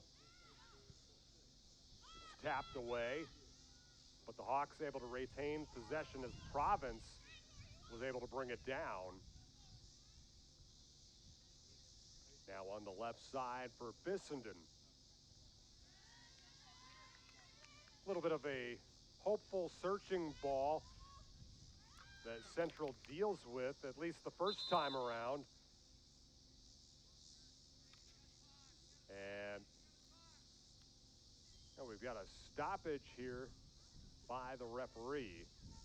I think Cone and Jay Thompson it looked like they went for the same header and maybe caught each other on the forehead or something. And it looks like Thompson took the brunt of that as she'll head to the sideline.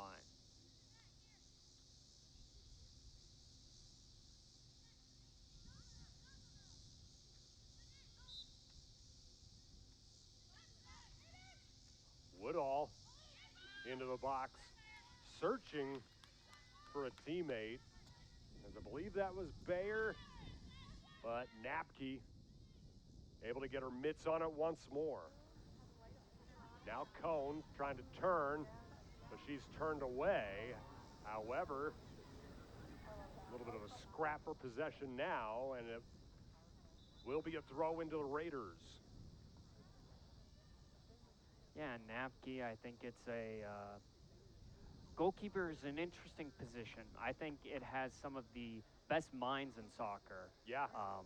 Because you're commanding your team from the back, basically. Regardless, you're the captain. You're telling your players where you want them to go, and then you have to make that split-second decision on when you want to attack the ball, when you want to stay back and set up in your own goal. It takes a lot of smarts as well as the physicality of being a goalie.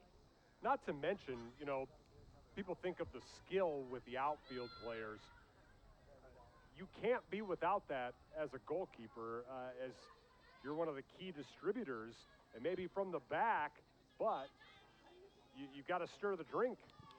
Yeah, I mean, this isn't, nowadays especially, it's not so much of the olden, the Manuel Neuers where, your goal, let's stop the ball.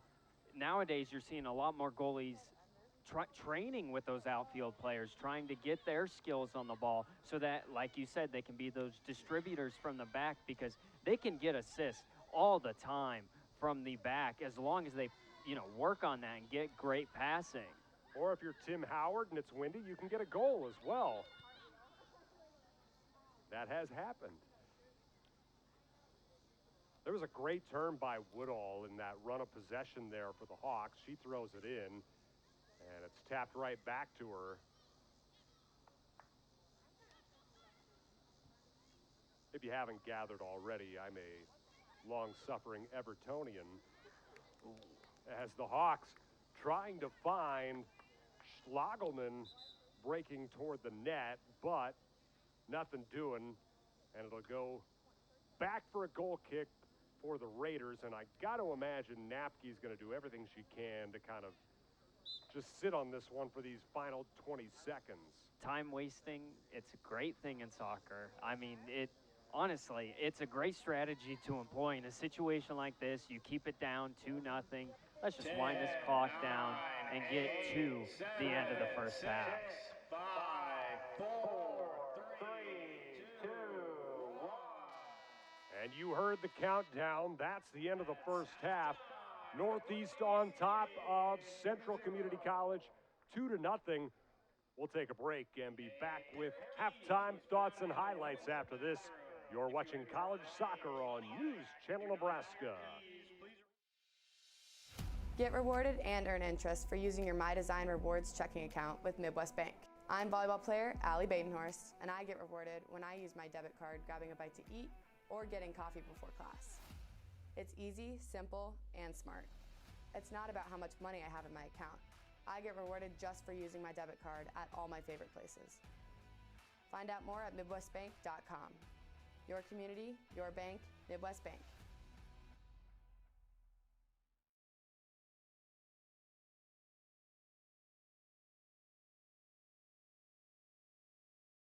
The Heart and Vascular team at Faith Regional Cardiovascular Institute has spent the last 22 years focused on providing the highest level of heart care possible. With over 24,000 patients seen in the last 2 years alone, we know cardiac care by heart.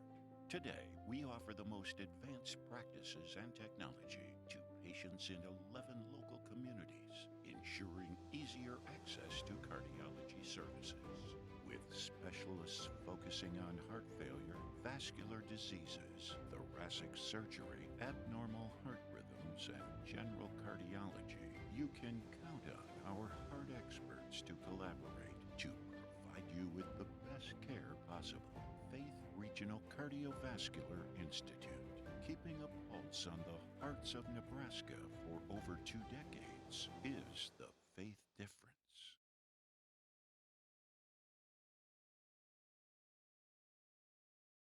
So this yellow jacket, it basically symbolizes that it's showtime.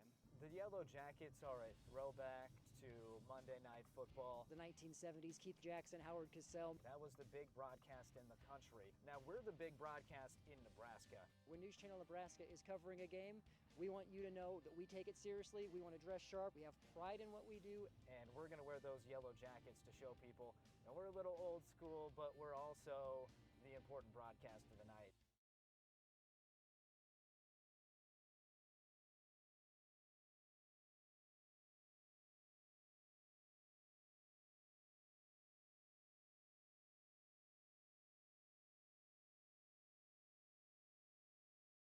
Our planet, it's hungry. Blessed with millions of acres in this great nation, our farmers work tirelessly to feed the planet through seasons of uncertainty and seasons of growth. It's a tough business to do alone. As owners of Central Valley Ag, it's together that we move forward. There's room at the table. Our planet is hungry. Together, we feed it. Central Valley Ag. We feel it at the grocery store, when we pay our cable bill, or purchase our favorite coffee. Costs are on the rise. That's not true with electricity. For the past 10 years, customers in communities served by Nebraska Public Power District have enjoyed no annual overall rate increases. So, considering how electricity powers our everyday, it remains a great value. Nebraska Public Power District, always there when you need us. It's not about the hours, it's not about the acres. It's about the legacy, passed from one generation to the next. At Madison County Bank, we see your farming operation as a legacy, as a successful business, as a crucial part of the world's well-being. For over 130 years, Madison County Bank has stood beside farmers and ranchers in Northeast Nebraska. We have been and always will be here to help you grow. Madison County Bank, member FDIC, equal housing lender. Does your business need quick, competitive financing for heavy machinery, trucks, or other equipment? Currency is here to help. Whether you're financing construction equipment, farm equipment, trucks, trailers, or any other big-ticket item, Currency will automatically find the best rates. Currency facilitates loans for up to $500,000 with repayment terms up to 72 months. It's fast, easy, and free to use. Visit gocurrency.com and apply today.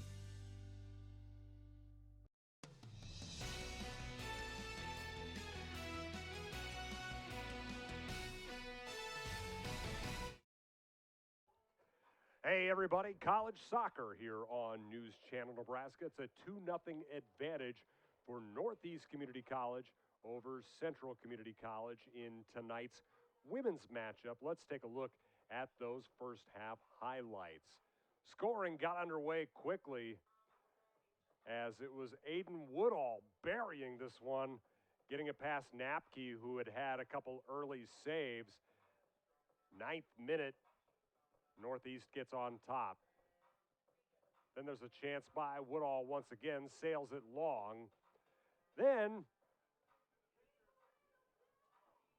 once again, after Woodall just misfires, then there's a PK as Leicester takes advantage of a foul in the box by the Raiders. 31st minute, Northeast has a 2-0 lead. Then Northeast looks to make it 3-0 as Woodall does put it into the back of the net, but she was offsides. Then, once again, Woodall gets close as Napke gets a foot on it and makes her third save of the evening. So chances for Woodall, chances for Northeast abound.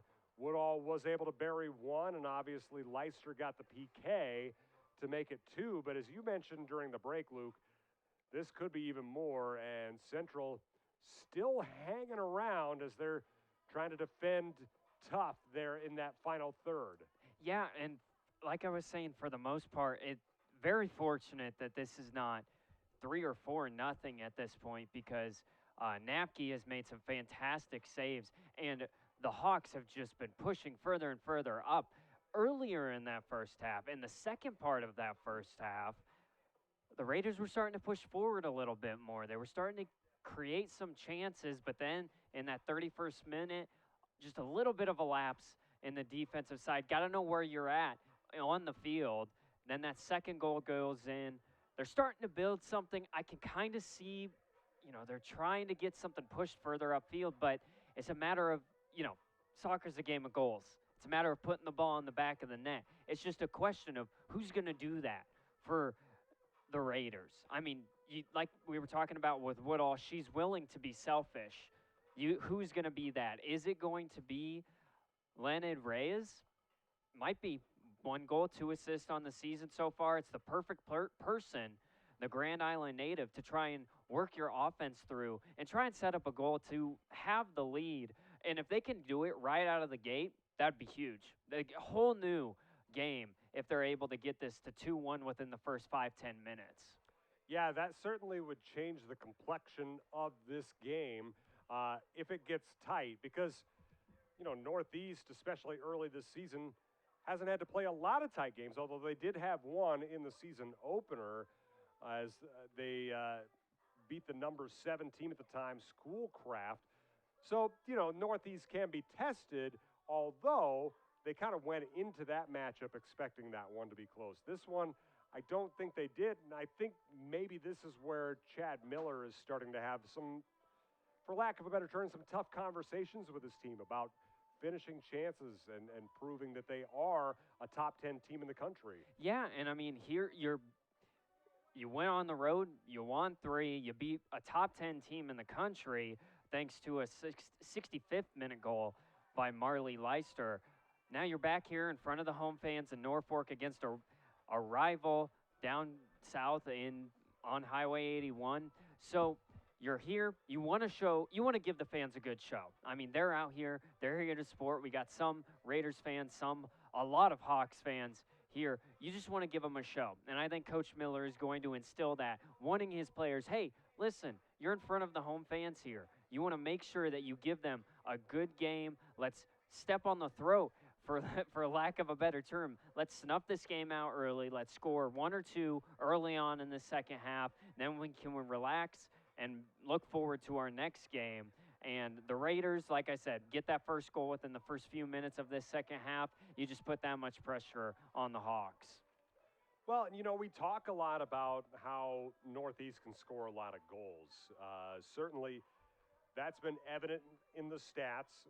They scored 4 against Waubonsee. They scored 7 against Jackson College. Last year, they only failed to score twice. But this is not exactly a team that's a sieve defensively either, as they only gave up 2 or more goals 3 times last year. And, they didn't lose very often, but those were 2 of those losses and one of their draws, their only draw of the year. So as Northeast defense goes, so do the Hawks, but it doesn't go very often. So it's going to be still tough sledding for the Raiders to try and get back into this one. Yeah, I mean, we've been talking about Woodall on the offensive side. How do you slow her down? How do you slow her down? I think a better question, honestly, one that I should be asking, how in the world are you going to break down that defense? It's been stout today. 3 or 4 shots maybe for the Raiders in that first half, none on target. I mean, I think Thornell is getting kind of bored back there. I mean, she kind of wants those shots at her so she can get some practice. But right now, it's just a matter of who's going to be the person to test Thornell. Because again, if you're not as active in the goal in that first half, you might kind of step back a little bit. And so that's an opportunity for the Raiders to maybe try and catch Thornell sleeping. But she is a brick wall in front of her. There's just, whether it's Solis, whether it's Castro, it doesn't matter. The entire back line has just been stout for the Hawks so far in that first half. So it's going to be tough sledding. It's going to be very hard to break that back line for the Hawks. This is the least work Thornell has had to do all season. She's averaging 5 saves per game. No shots on goal by the Raiders so far this evening. Let's take another break. We'll be back with more, including the second half after this on News Channel Nebraska. NCN Sports is sponsored by Currency. Visit GoCurrency.com for details. And by Boardman Construction, voted best residential roofer in Northeast Nebraska.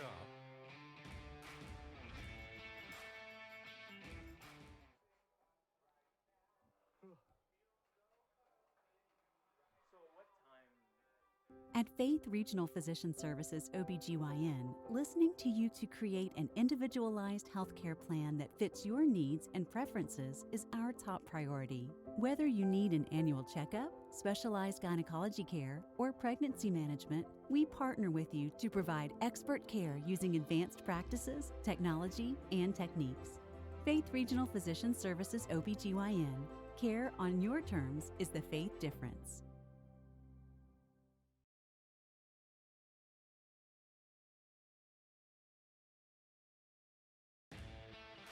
NCN Sports is sponsored by Central Valley Ag, working with farmers in growing agriculture together. Want to know what games we're televising each week? Follow us on Twitter at NCN Sports.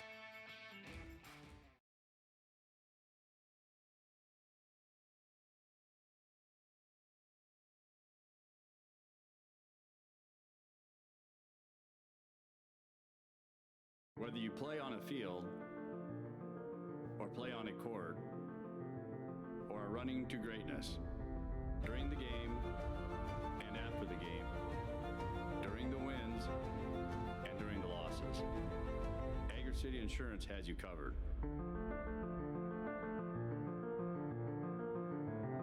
Here to help you ensure what matters most. Agri City Insurance. NCN Sports is brought to you by Borgman Construction, voted best residential roofer in Northeast Nebraska. Norfolk Auto Center, where you'll find one low price, plain and simple always. And by Region 4 Behavioral Health, quality mental health and substance abuse services.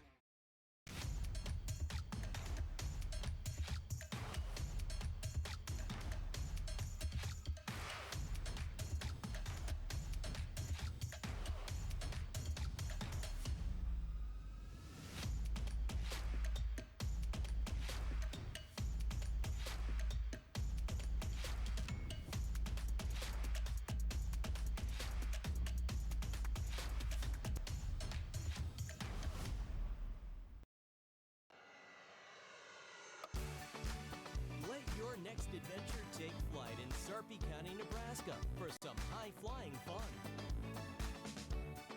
Legendary family adventures. Out-of-this-world shopping. Star-studded evenings. And award-winning experiences. Our flights are never canceled. Stay, play, and plan your getaway at GoSarpy.com.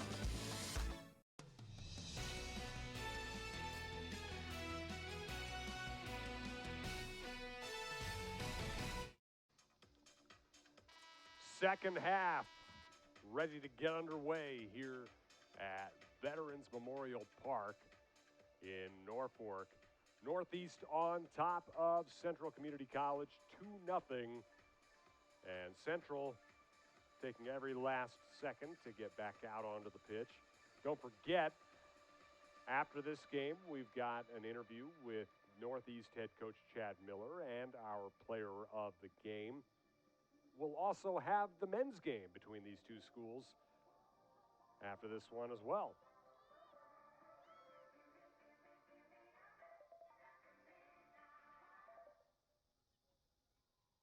And we are just about set to go here. One final little hesitation here from our referee. Then we'll be ready to go, and here we are. What do you think for keys to both of these teams here in the second half, Luke? Don't let up on the gas if you're the Hawks. It doesn't look like they're going to do it here, as they're nearly, or it looks like they have a chance here. Shot fired, but blocked by Napke, as that was Bayer putting her right foot through it. Similar start here in this second half, as first half started nearly a goal right away for the Hawks. Nearly getting another one here to start the second half. That'd be devastating. But for the Hawks, again, don't let up on the gas and try and get a couple more goals here. That's a great pass there. Yeah. It was Sanders who fed it to Bayer. Bayer's shot won't go. And then another shot, as I believe, well, I missed who that was. I beg your pardon. I believe that was Sanders, actually. And it goes wide.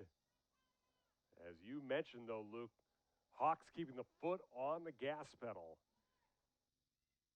And for the Raiders, again, it's this first 10, minutes or so, 10, 15 minutes, to where you got to limit to what the Hawks can do and see if you can get one back here, because 2-1 is a lot more manageable than 2-0 and potentially 3-0 if the Hawks were to score another one. Reyes got it back for the Raiders. It was a nice little spell of possession there for Central, but just like that, it goes back to the Hawks. Well, and as soon as I say that, it's a throw-in for the Raiders. Yeah, and again, we're only just under 2 minutes in.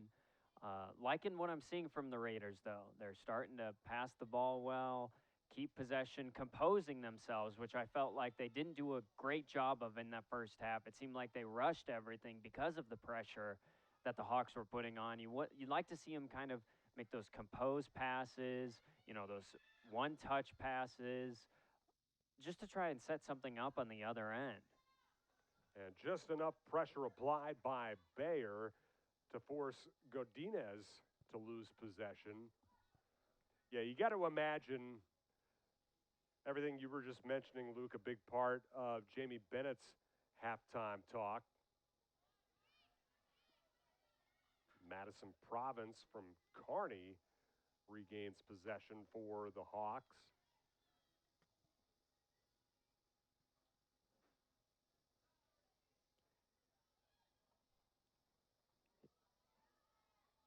And down the right side goes Clegg, fires the shot at Napke, who's there in front of it. We'll call that a shot on goal, and that's another save for Napke, 5 for her this evening. Just seems like Northeast has just been one step ahead on almost every ball. They just get that last final touch, which moves it in their favor rather than the Raiders' favor. It just seems like they have that extra step on the Raiders so far today. Hawks trying to find Woodall, just a touch strong for her on that pass from Sanders.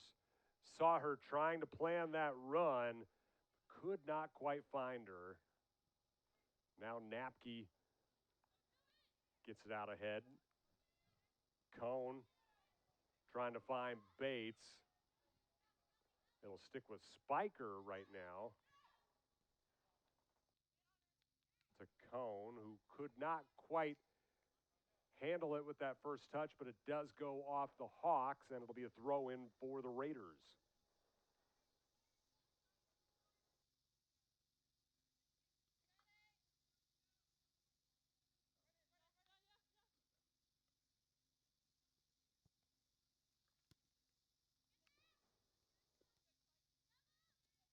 Hawks trying to create some disruption with Clegg there. She tried to break away, but there was a lot of congestion, and she was unable to do so.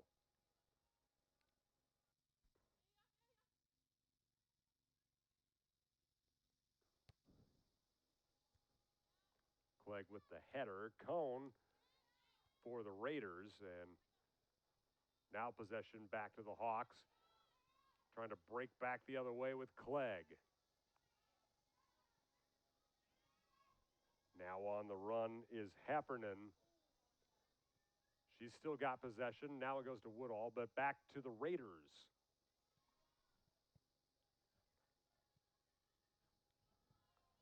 Stolen away by Sanders, but right back away from her.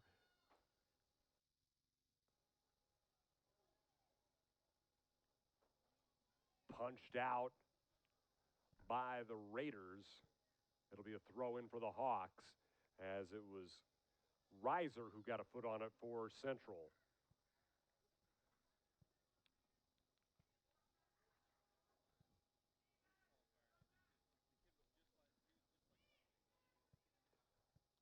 Bissenden turns it over. That could be potential damage for the Hawks, although the pass forward by Central a touch long. Bates trying to chase it down unsuccessfully. It'll be a Hawk throw-in. Just seems like right now, on the attacking end for the Hawks, they just have ample amounts of space to work with in the middle of the field. I mean, I think I've seen a couple runs now where the passer has had two options, both in the middle and on either side of the wing to pass it to, and it would work out in their favor regardless of which option is chosen. They're just spreading out that back line for the Raiders.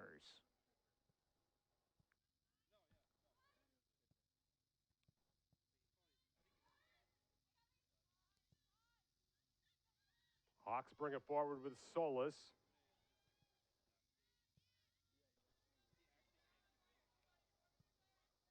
Woodall with a nice turn.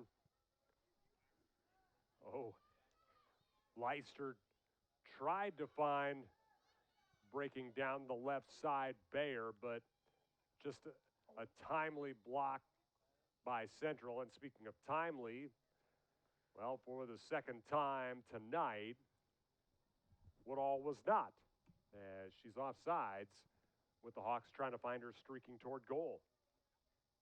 We see the Madison County Bank instant replay here for you. Yeah, just slightly offside there. The kind of similar to that last one where she was able to put it into the back of the net, but was called offsides. Just the timing a little bit off there. But for the Hawks, I mean, it just shows that it's there. It's just a matter of getting that timing right, and it's still early in the season, so there's plenty of time to get those kinks worked out, but it's very encouraging for Coach Miller to be able to see that, you know, the ideas are there. It's just a matter of executing them properly. Physicality there from Krosky. She is going to get whistled for the foul as she just kind of came onto the back of Woodall. Let's take a look at the Madison County Bank instant replay, looking at that foul by Krosky on Woodall. And actually, it may have been the second contact that got whistled by Matilda Holm Christensen. I would hope it's that second one. That first one wasn't too much, at least in my opinion. Well, and if it was, then you could argue that there should have probably been contact whistled on Northeast the other way here as the Hawks look to break away. Shot blocked as Bayer tried to put a foot through it. It's turned away. And Northeast will throw it in.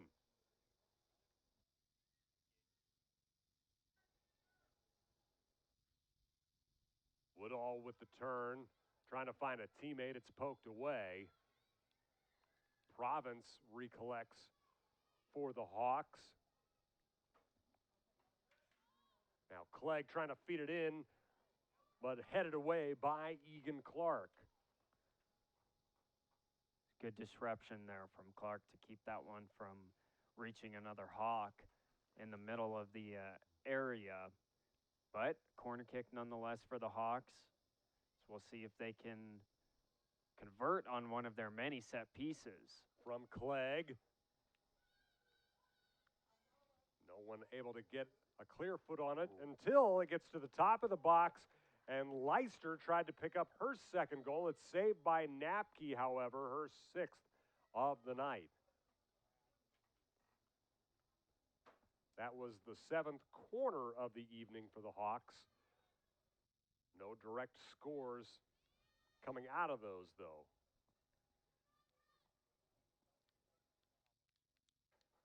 And out it goes, back to the Hawks. We'll see a wave of substitutions. 6 new players coming in, 4 from Northeast, 2 from Central. The one you don't see come out very often for Northeast is Woodall. And probably rightfully so. I mean, she's kind of earned her mark out there as the main person to go to for the Hawks when they want to create something offensively. Turned over by Northeast. It comes forward with Holm Christensen. Bates has it poked away from her. Now the Hawks look to break.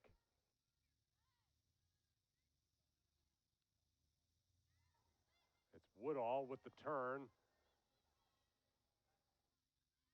And a nice little touch there initially by Dak, but It's poked out. It will stick with the Hawks, however. That was almost a beautiful skill there. Yeah. Kind of propping the ball up, getting the right amount of spin on it. Great defense, though. Long throw in. It's controlled by Napke. You know, we talked about that touch, Luke. Dak, we haven't seen much of in this game, the Ireland native, but impressing with one of her first touches.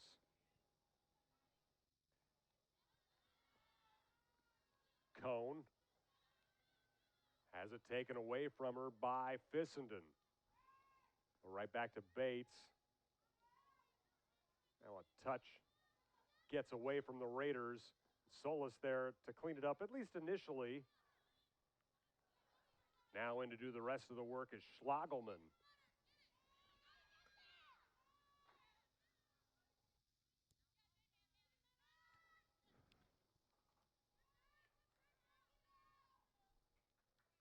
Throw in upcoming for the Raiders. Thompson to toss it in for Central. Taking a look at the northeast sideline, battling that sun.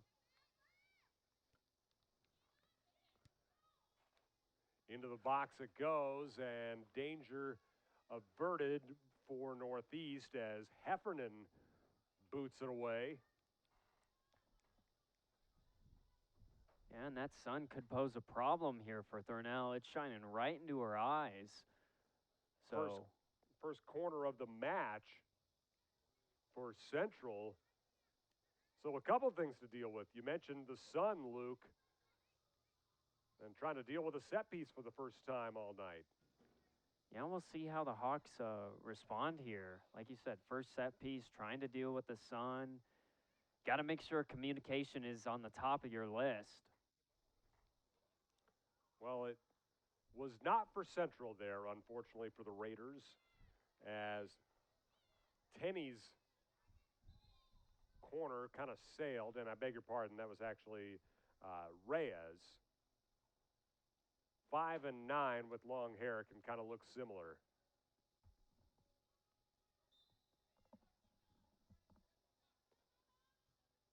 Basically, no one got a touch on it out of that corner that just kind of sailed on her. Yeah, and kind of maybe a bit of a disappointment there on that set piece for the Raiders. You'd like to see that one at least, you know, stay in the box for a little bit after a couple touches from either Hawks or Central players. But nonetheless, Hawks may have a chance here on the breakaway to get that third goal. Comes ahead with Dak. She's still got possession. Now to Cavallari. Feeds it for Schlagelman, but Schlagelman's going to be offsides.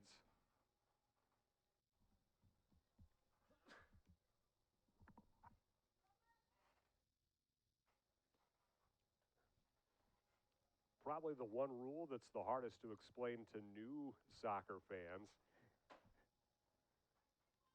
It is. It's one that I remember learning in kindergarten. Show off. And then not actually learning how to deal with it until about the 5th or 6th grade. It's kind of a hard rule to explain to someone who doesn't know soccer. You need the visual aids. Yeah. Really.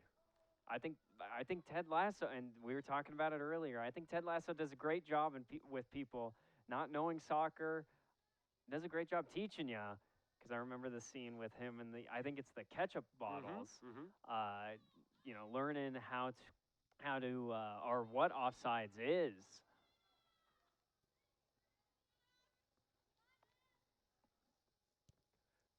Basically, the furthest forward offensive player can't be further than the last defender, non-goalkeeper defender, before the ball is released to them.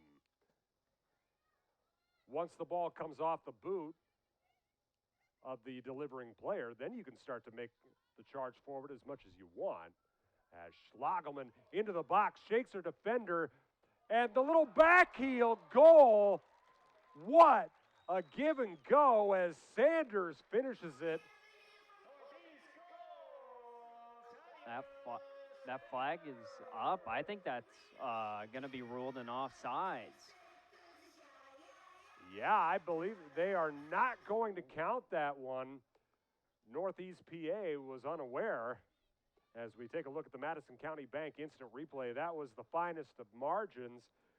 Looked like goal number 3. It was a great play by Schlagelman to shake her defender and then to find Sanders, who just, with the little back heel, it's kind of a shame to see that fantastic of a play taken off the board, but it was, and it remains 2-0.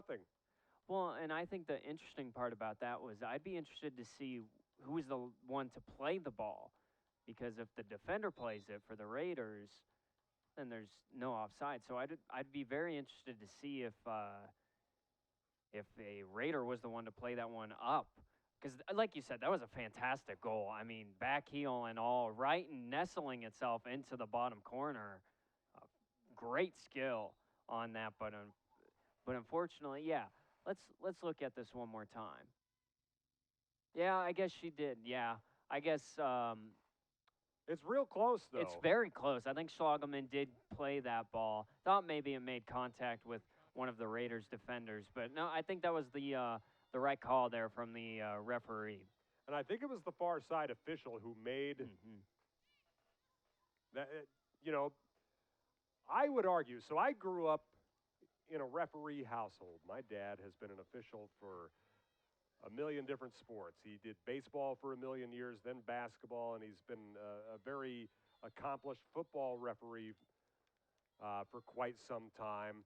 Soccer is not one that he's done. But I tend to give a lot of credit to officials.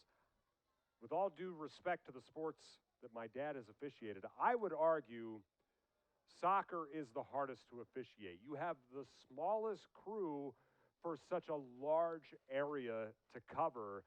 It's really an impressive feat. Well, and I think especially the linesmen. I mean, trying to figure out, because, you know, in community colleges don't have the luxury of VAR as a professional league would. So which you know, some might argue is not really a luxury. If you've noticed that there are no sponsors on VAR in the broadcasts anymore. Yes, but I mean, it's like you said, the slimmest of margins. I mean, if the end of your elbow is even offsides a little bit, flag's supposed to go up, and a lot of the time, as a linesman, you catch a lot of grief for making calls like that, because it's like, well, did it really matter? I mean, it's not that, but at the end of the day, they're trying to follow the letter of the law. And like you said, I don't know how they do it. I have terrible vision already. I'm lucky contacts exist to help me out. But it's amazing to see, you know, I watched a video of a couple, you know, legends of the game trying linesmen. They did a pretty decent job, but it's a difficult job to have. Schlagelman again. This time she goes for goal herself, but it's blocked. I believe that was Thompson who got a leg on it. And again, just kind of a bend, don't break for the Raiders, as actually taking a look at the replay, it was Clark who got that big knee brace on it.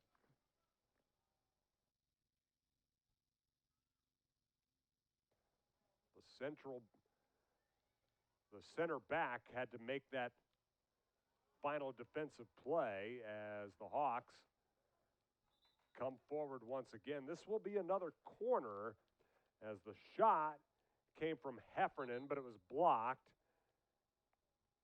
And now we see corner number 8 for the Hawks. It'll be Schlagelman trotting out to the corner to take this one.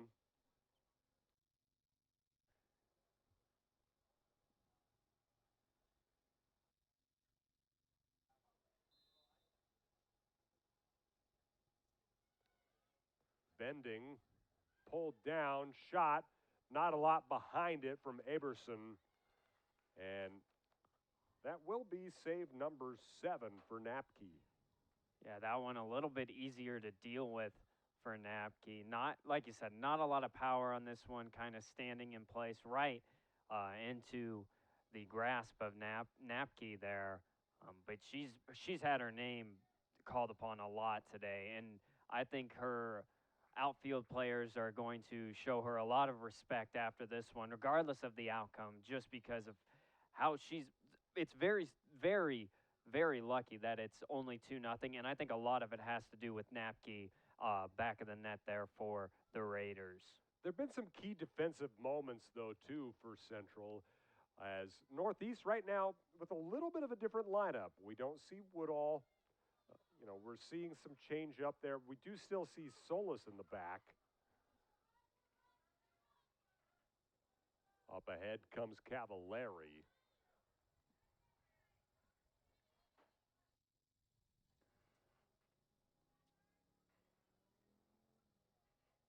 Let's take a look at the Madison County Bank instant replay.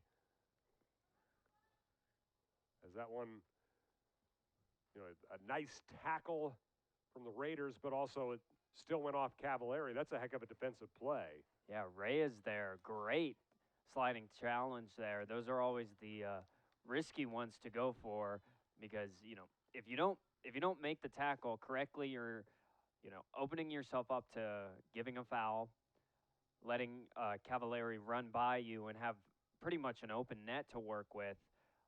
But a great tackle there nonetheless by Reyes and ends in a goal kick. Not only a foul are you at risk of, you got to time it right or else you're looking at yellow or worse. Especially for that last man, Yeah. Easy red card to give up if you're not careful. There has been there's been the grisly injury or two in that sort of situation, and it's, just a thing that unfortunately happens sometimes, but you really got to time it right. Another throw in upcoming for the Raiders.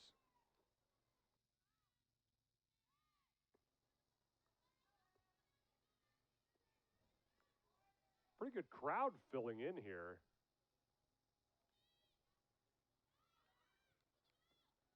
When you got the number 7 and number 8 teams in the country, it's kind of I don't want to say expected, but you expect there to be a lot of fans here cheering on their local team ranked nationally.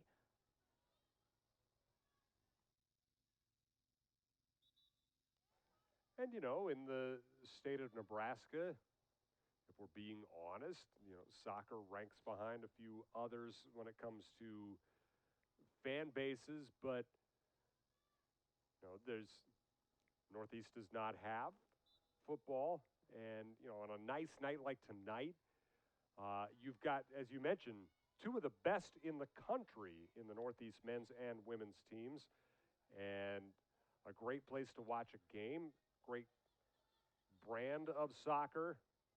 Why wouldn't you come out? Unless you want to watch it on News Channel Nebraska. Feel free to do that too. It's a chance on goal here.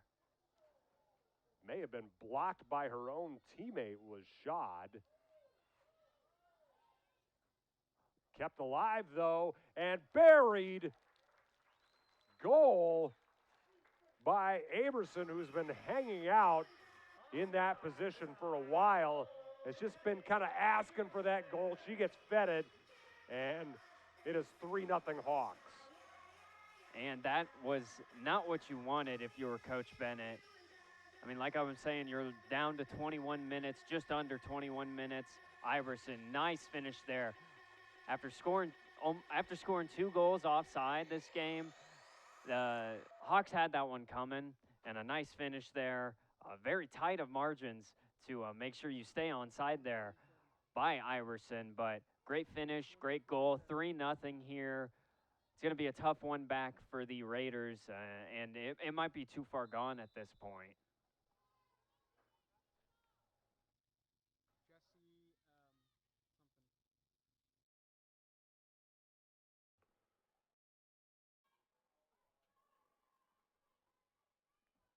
That's a 65th minute goal for the Dutch native.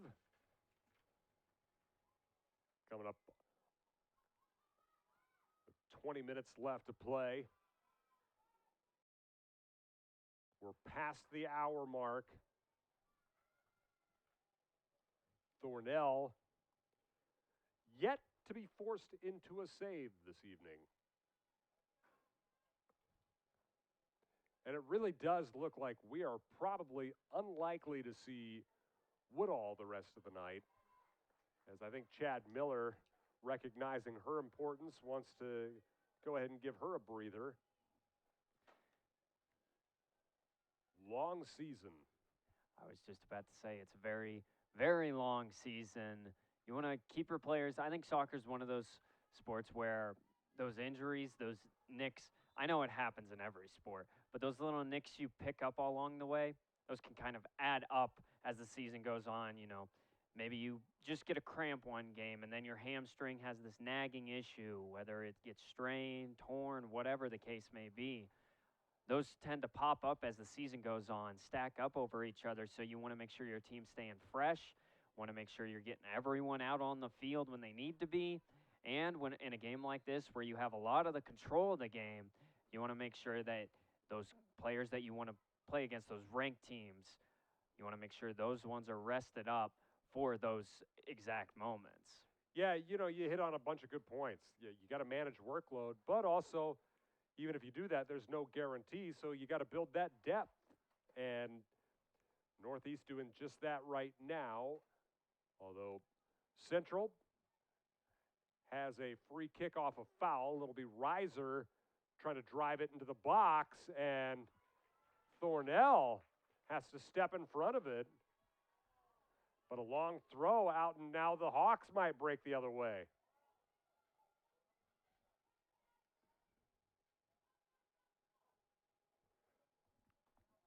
Hard to tell there if Reiser, I don't think she was trying to put that on goal, but that became a lot more dangerous than it looked like it was going to be. Yeah, and Thornell, like I said, wanting to not necessarily get involved in the game, but get that save, you know, maybe get her legs under her. You know, you're getting to the later stages of the game.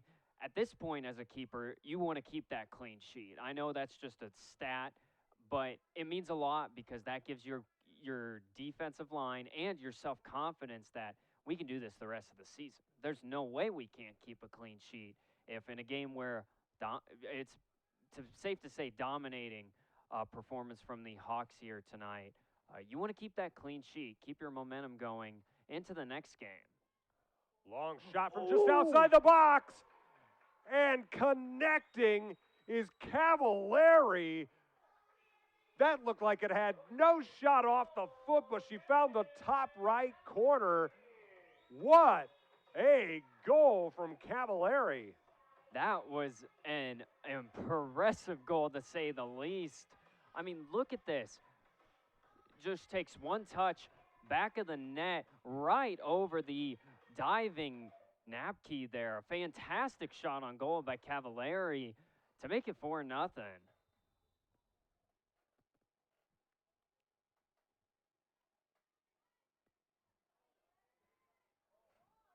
73rd minute goal, and now the Hawks are coming right back. As that time it was Lilienthal, but pretty easily scooped up by Napke.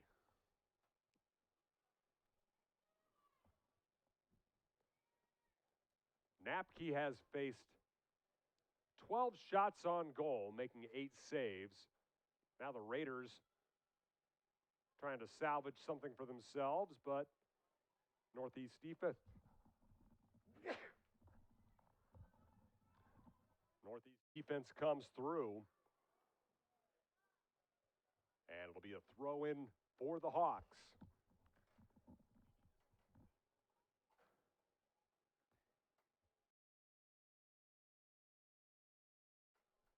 And I think going back to that Cavallari goal, I mean, that takes incredible skill, because not only do you have to have the right amount of power, you may catch the keeper sleeping there, but Napke was anything but sleeping there. She was ready for that shot to come in.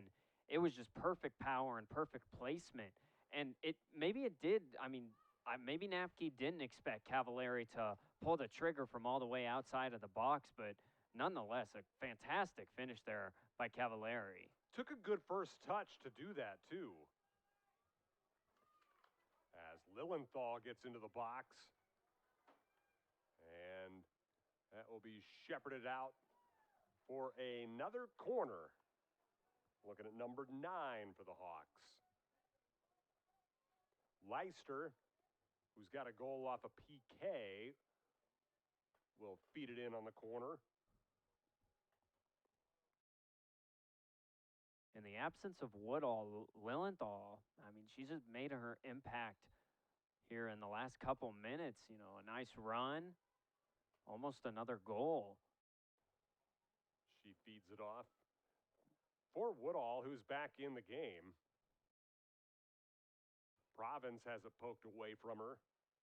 Kind of surprised to see that after such a long spell not on the pitch. And it could always be just wanting to get Woodall a few more minutes, maybe telling her, hey, listen, let's take it easy. Let's not go into any challenges too hard.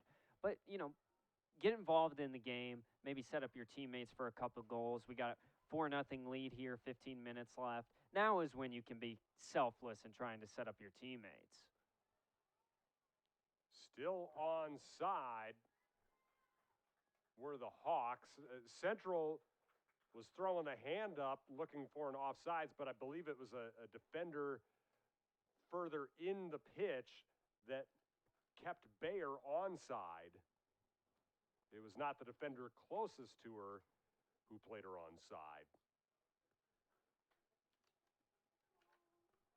Let's take a look once again on the Madison County Bank instant replay. It's a corner once again for the Hawks. Fed in, but headed away by the Raiders. Woodall feeds it back for Piper Lockhead. Now back to Woodall. And escorted out of bounds by the Raiders. And we've got an injured Raider on the pitch. Referee stops play and is calling for medical attention as we see the injured Raider down. I believe, is that Garcia again? Yes, I believe so. She's had a bit of a tough go a couple times today. You just hope she's okay. I don't know exactly what happened this time around. I don't know if it was maybe her head or something. Those are always the injuries you got to watch out for, especially nowadays with the emphasis of being safe with concussions. Soccer is not exempt from concussions whatsoever. No. You would even say sometimes they probably are just as prone to concussions as those heavy contact sports like football, like hockey, like basketball. At the high school level, the rate for soccer does outpace football, believe it or not. You know, you always want to make sure, because those head injuries are nothing to just push to the side. You want to make sure you address it. That's why you see in the bigger leagues nowadays, especially, you see the emphasis on there's head-to-head contact. They stop the game immediately. They check on both players, run the concussion protocols, run the concussion tests. And you get the extra substitution at those professional levels as well. We're going to take a quick break. We'll be back with more. You're watching College Soccer on News Channel Nebraska. At Faith Regional Physician Services OBGYN, listening to you to create an individualized healthcare plan that fits your needs and preferences is our top priority. Whether you need an annual checkup, specialized gynecology care, or pregnancy management, we partner with you to provide expert care using advanced practices, technology, and techniques. Faith Regional Physician Services OBGYN, Care on your terms is the Faith difference. Does your business need quick, competitive financing for heavy machinery, trucks, or other equipment? Currency is here to help. Whether you're financing construction equipment, farm equipment, trucks, trailers, or any other big-ticket item, Currency will automatically find the best rates. Currency facilitates loans for up to $500,000 with repayment terms up to 72 months. It's fast, easy, and free to use. Visit gocurrency.com and apply today.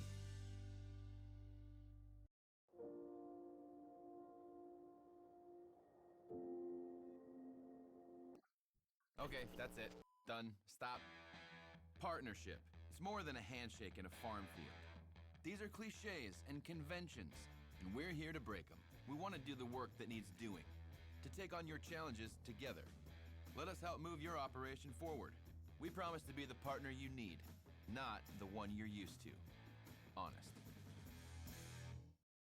NCN Sports is sponsored by Currency. Visit gocurrency.com for details. And by Borgman Construction, voted best residential roofer in Northeast Nebraska.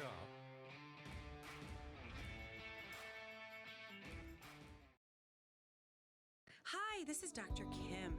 Chiropractic care is great for children, babies, and pregnant women.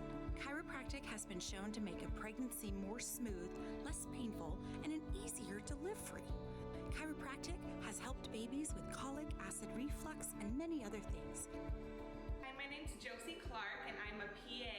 I understand the importance of chiropractor in raising healthy kids and having a comfortable pregnancy. Call Dr. Kim today.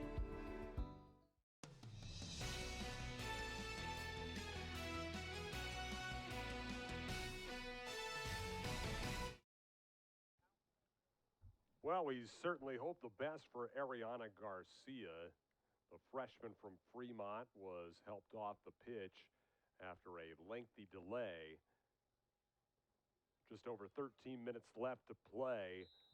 4-0 Northeast on top of Central.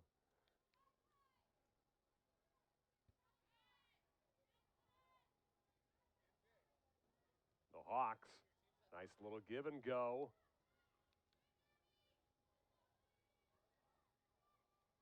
Able to keep it. Nope, they are not. It'll be a throw in for the Raiders. What's kind of the goal for either team now at this point in the match, Luke? Yeah, I could give you one for both teams. Yeah, let's do it. Just don't get hurt. That's the main thing.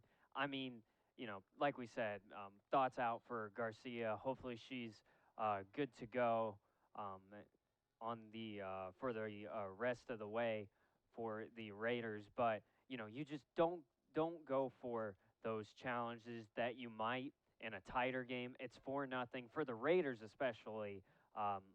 Let's see if we can get a goal here. Not even necessarily a goal. Let's see if we can create some chances here in the last 12 minutes of the game, because to be honest, it's not been a lot even in the second half of chances. So just try to create something. It's all about building. That's what every sport is. You're just building towards the next game, towards the next week, towards the next month. It doesn't matter where you're building to. You just want to keep on improving. And so in the last 12 minutes for the Raiders, just get something going here towards the end. For the Hawks, everything seems to have clicked that first half. Maybe a couple, timings are off. We saw it on Friday night with some of the high school football action. You saw that timing wasn't right. You're in your first week of play. Not everything is going to be perfect. It's just about working those kinks out at this point. Maybe getting a goal, maybe a couple more goals for Northeast. But for the most part, just working on those little things, especially with only 11 minutes now, up 4-0. It's just working on those little kinks.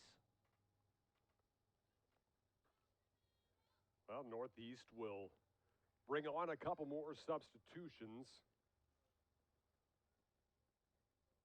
We're at 11 minutes left to play.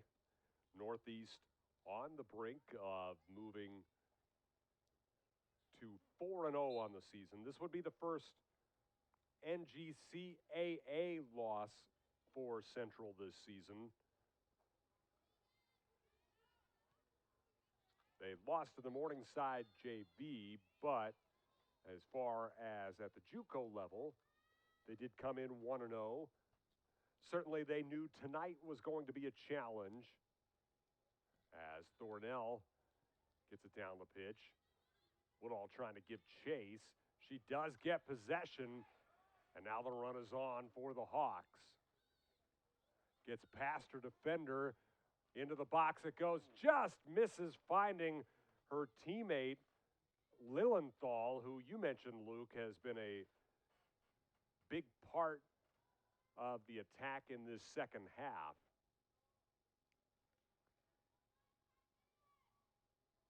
Woodall's ball there, just a little bit, I don't want to say late, but as compared to the runs from her teammates, Lilienthal in the middle, just a little bit late on that that cross to the middle. May have set up a goal there. But like I was saying, that's exactly what you want to see from Northeast, just creating those attacking chances and trying to get one or two more goals here before the game's over. Lilienthal embraces the contact there. And it'll be the 11th corner of the match for the Hawks. And with how many corners they've had, I think this is also something that they would like to see. Get a good shot here off of a corner. Not quite a short corner, but not your typical one either there, as she just tried to ride the line, unable to produce anything out of it. That was a bit of a creative look by Chad Miller there. Yeah, you don't normally see anything on a corner kick. Every team has their pieces that work. Everyone has their set pieces that they like to see. Normally, you don't really see a short ball played in to the front side of that 18-yard box nearest to the corner there, but maybe trying something out here. That's also something that they can do. 4-0, maybe trying those new plays that you set up, trying those new set pieces, just getting creative here in the last few minutes. Got a couple players in here for Northeast who've come back from injuries. Chelsea Doble had double knee surgery. She's back from that. Piper Lockhead, who had a torn ACL, she's back. And Madison Kruger had foot surgery. She's back from that. All three have been on the pitch in recent minutes for the Hawks.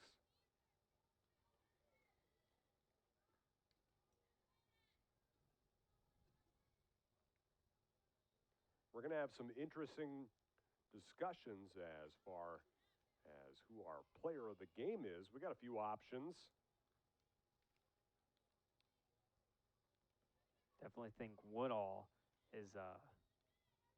has made her name known throughout this entire game, for sure.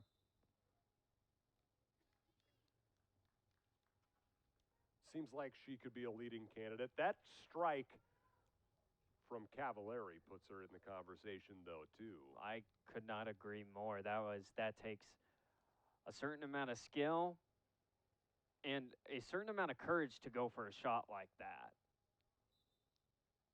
Goalkeeper switch for the Raiders. I believe that's Tenney. Tenney wears 9 when playing forward, but got the number 33 on out there.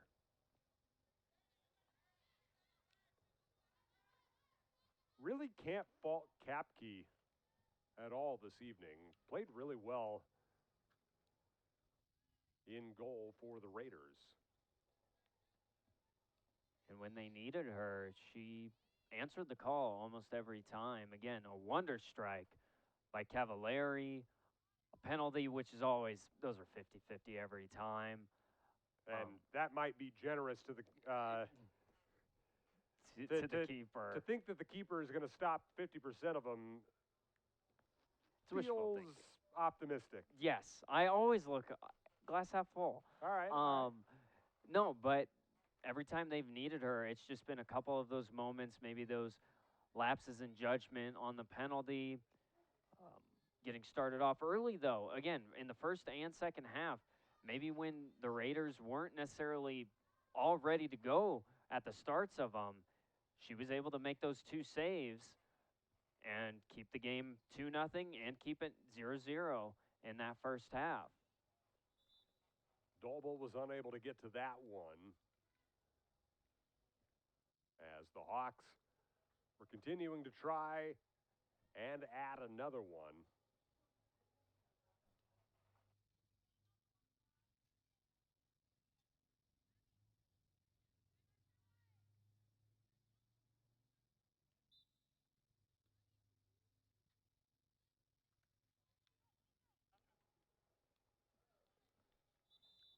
Under 5 minutes to play.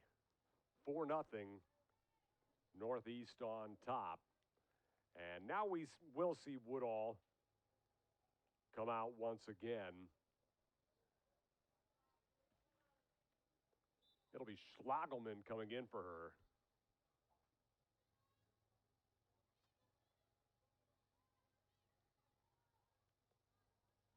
Throw in upcoming for the Raiders. Obviously, both teams have had to manage a tricky start to the season, especially when it comes to practice with the hot temperatures that so many athletic teams have had to deal with in Nebraska and elsewhere.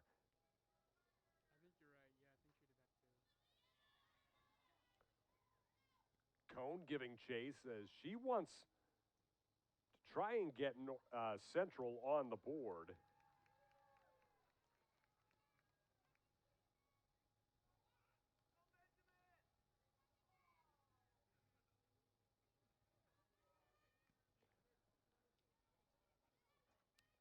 Northeast again appears set to move to 4-0. They've got a little bit of time off. 10 days until their next match when they take on Metropolitan Community College.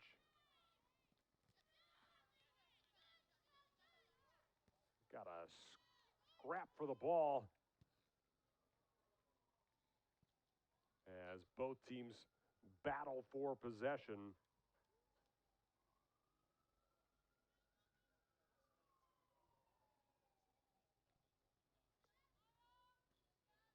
Down to 3 minutes left to play. Northeast, though, looks like they want to keep pushing forward as best they can, although this one will go off of Doble.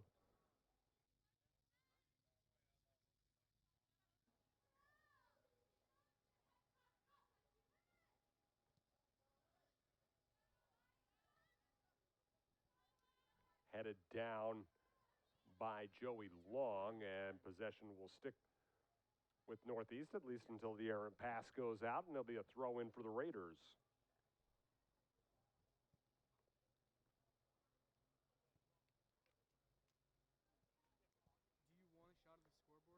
And if you're wondering what Central is up to next, they will be in action a little bit sooner than Northeast is again. Central plays on Friday at Johnson County Community College.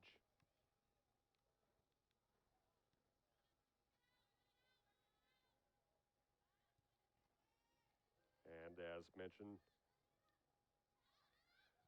it's a nice little 10-day break for the Hawks.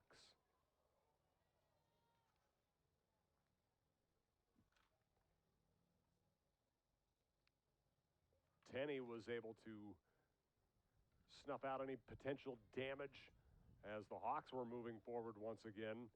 Big collision here on the side.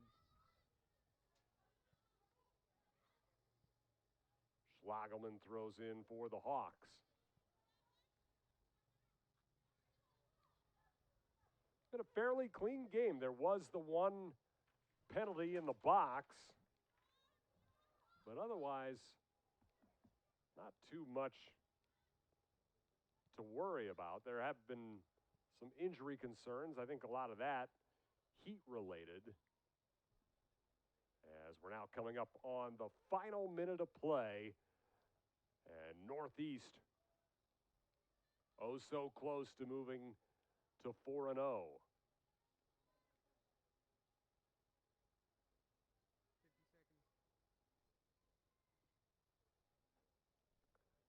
Don't forget to stick around for our post-game coaches interview.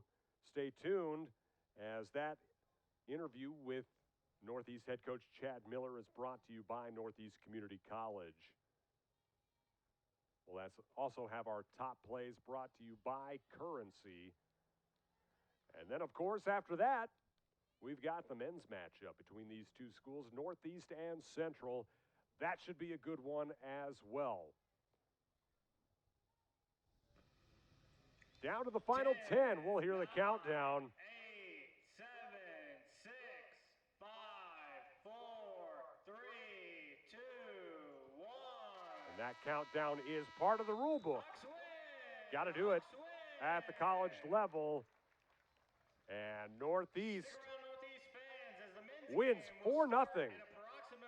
We'll take a quick break, and we'll be back with coaches' interviews and the player of the game. Back after this, you're watching college soccer on News Channel Nebraska. It's never been easier to get rewarded for using my debit card at Midwest Bank.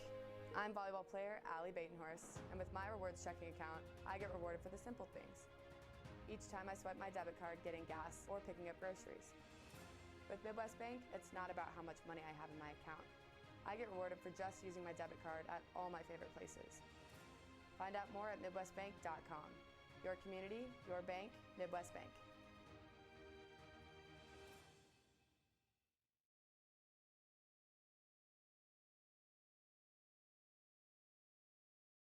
NCN Sports is brought to you by Borgman Construction, voted best residential roofer in Northeast Nebraska. Norfolk Auto Center, where you'll find one low price, plain and simple always. And by Region 4 Behavioral Health, quality mental health and substance abuse services.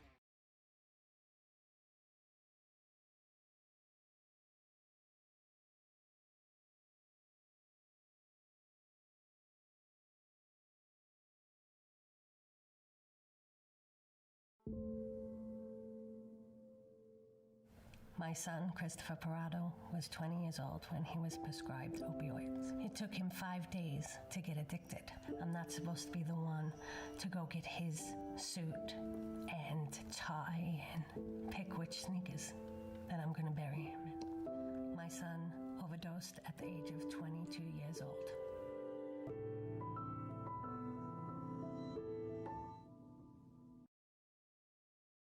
At Elkhorn Valley Bank, we believe in local.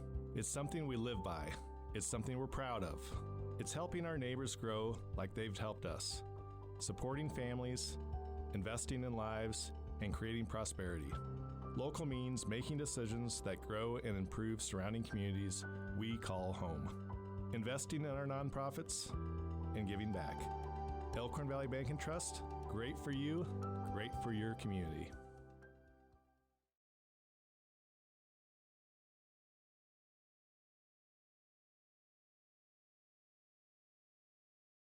At Faith Regional Physician Services OBGYN, listening to you to create an individualized healthcare plan that fits your needs and preferences is our top priority. Whether you need an annual checkup, specialized gynecology care, or pregnancy management, we partner with you to provide expert care using advanced practices, technology, and techniques. Faith Regional Physician Services OBGYN. Care on your terms is the Faith difference.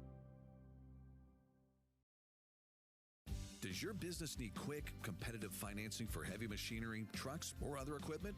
Currency is here to help. Whether you're financing construction equipment, farm equipment, trucks, trailers, or any other big-ticket item, Currency will automatically find the best rates. Currency facilitates loans for up to $500,000 with repayment terms up to 72 months. It's fast, easy, and free to use. Visit GoCurrency.com and apply today.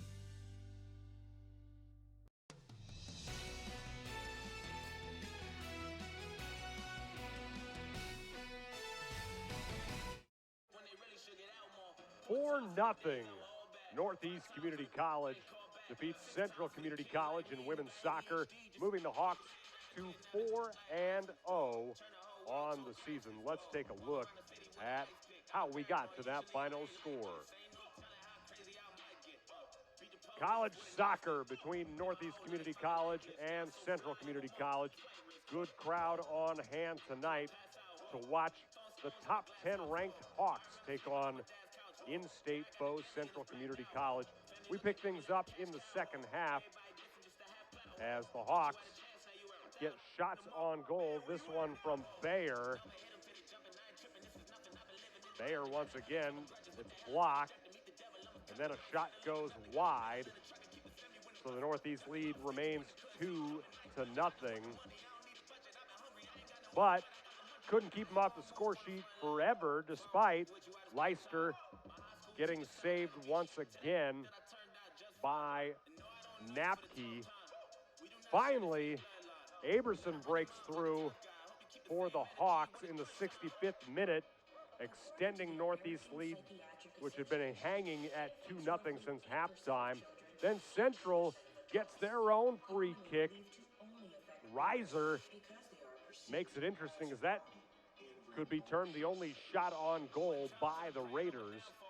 And then finally, Cavallari with the deep bomb in that upper right corner extends Northeast lead to 4-0, and that's how it ends. The Hawks move to 4-0 on the season with the victory over Central Community College.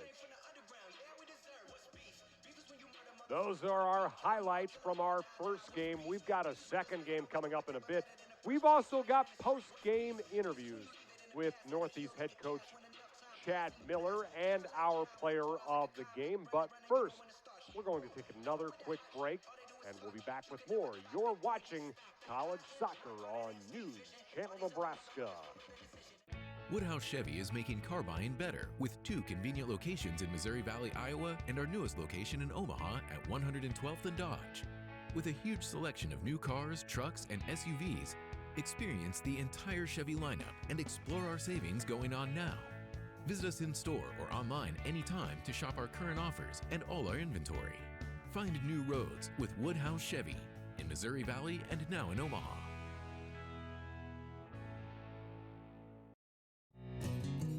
Storefronts, pop-up shops, food trucks, and digital retail. The way we do business is ever-changing, and so are we. Madison County Bank's business lending team is constantly evolving to support and provide new information to our business and commercial customers. We understand that your business is truly unique. We are ready to find the business banking services that fit your needs best. Madison County Bank, here to help you grow. So this yellow jacket, it basically symbolizes that it's showtime. The Yellow Jackets are a throwback to Monday Night Football. The 1970s, Keith Jackson, Howard Cosell. That was the big broadcast in the country. Now we're the big broadcast in Nebraska. When News Channel Nebraska is covering a game, we want you to know that we take it seriously. We want to dress sharp. We have pride in what we do. And we're going to wear those yellow jackets to show people, you know, we're a little old school, but we're also the important broadcast of the night. Does your business need quick, competitive financing for heavy machinery, trucks, or other equipment? Currency is here to help. Whether you're financing construction equipment, farm equipment, trucks, trailers, or any other big-ticket item, Currency will automatically find the best rates. Currency facilitates loans for up to $500,000 with repayment terms up to 72 months. It's fast, easy, and free to use. Visit gocurrency.com and apply today. Woodhouse Chevy is making car buying better with 2 convenient locations in Missouri Valley, Iowa, and our newest location in Omaha at 112th and Dodge. With a huge selection of new cars, trucks, and SUVs, experience the entire Chevy lineup and explore our savings going on now. Visit us in store or online anytime to shop our current offers and all our inventory. Find new roads with Woodhouse Chevy in Missouri Valley and now in Omaha.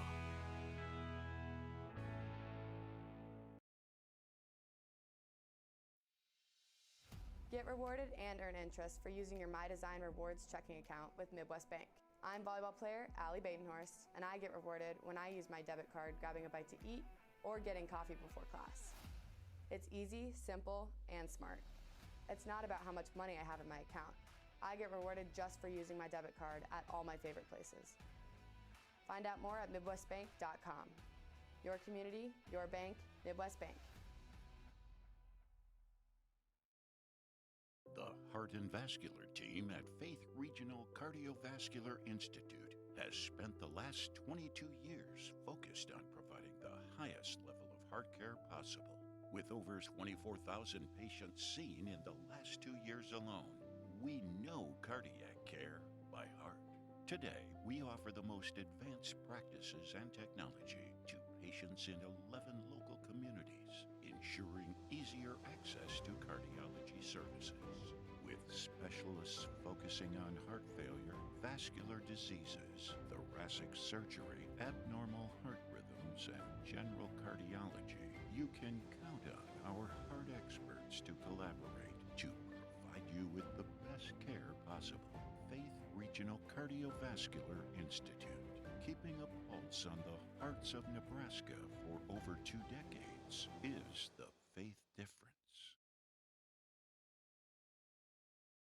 So this yellow jacket, it basically symbolizes that it's showtime.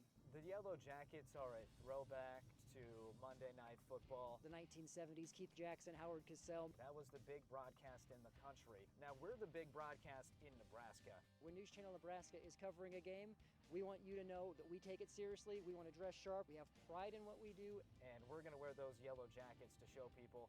Now we're a little old school, but we're also the important broadcast of the night. Our planet, it's hungry. Blessed with millions of acres in this great nation, our farmers work tirelessly to feed the planet through seasons of uncertainty and seasons of growth. We feel it at the grocery store.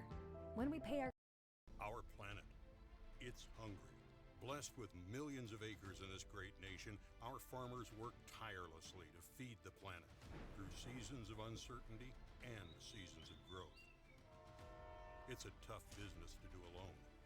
As owners of Central Valley Ag, it's together that we move forward. There's room at the table. Our planet is hungry. Together, we feed it. Central Valley Ag. It's not about the hours, it's not about the acres.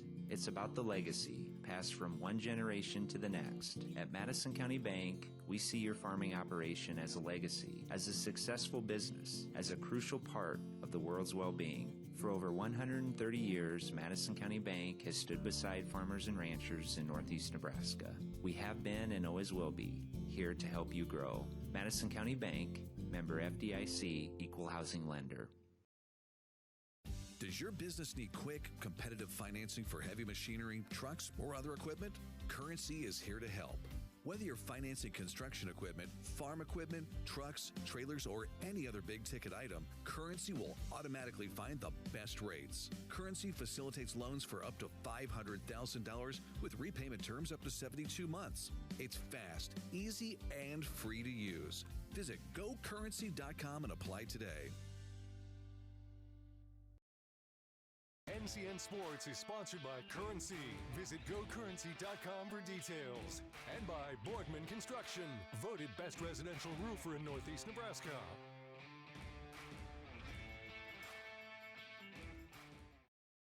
At Faith Regional Physician Services OBGYN, listening to you to create an individualized healthcare plan that fits your needs and preferences is our top priority. Whether you need an annual checkup, specialized gynecology care, or pregnancy management, we partner with you to provide expert care using advanced practices, technology, and techniques. Faith Regional Physician Services OBGYN. Care on your terms is the faith difference. NCN Sports is sponsored by Central Valley Ag, working with farmers in growing agriculture together. Want to know what games we're televising each week? Follow us on Twitter at NCN Sports. Whether you play on a field or play on a court or are running to greatness, during the game and after the game, during the wins and during the losses. Agri City Insurance has you covered.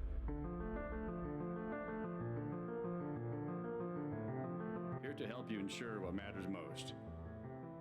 Agri City Insurance. NCN Sports is brought to you by Borgman Construction, voted best residential roofer in Northeast Nebraska. Norfolk Auto Center, where you'll find one low price, plain and simple always. And by Region 4 Behavioral Health, quality mental health and substance abuse services.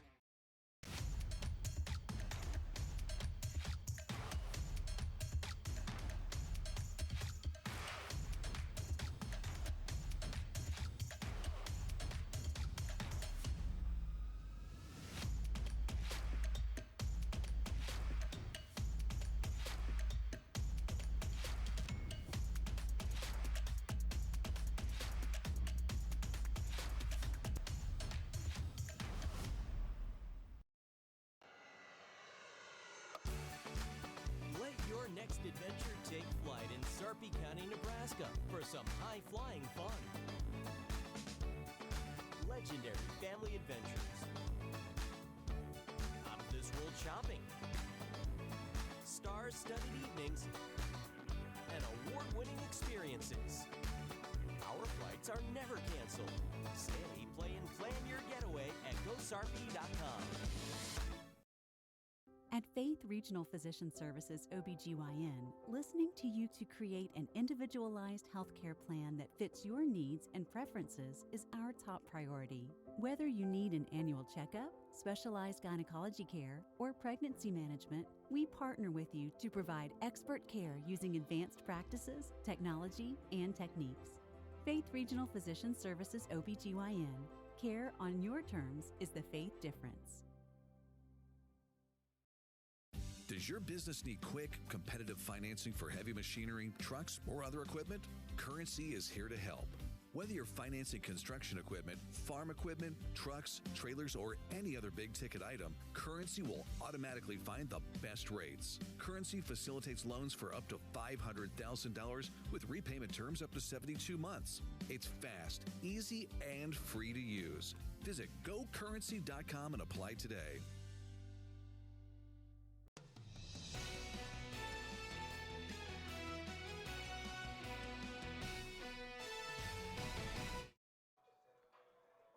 For nothing, Northeast Community College remains unbeaten in women's soccer this season with a victory over Central Community College. With the victorious head coach and our player of the game, let's send it down to field level with Luke Stera.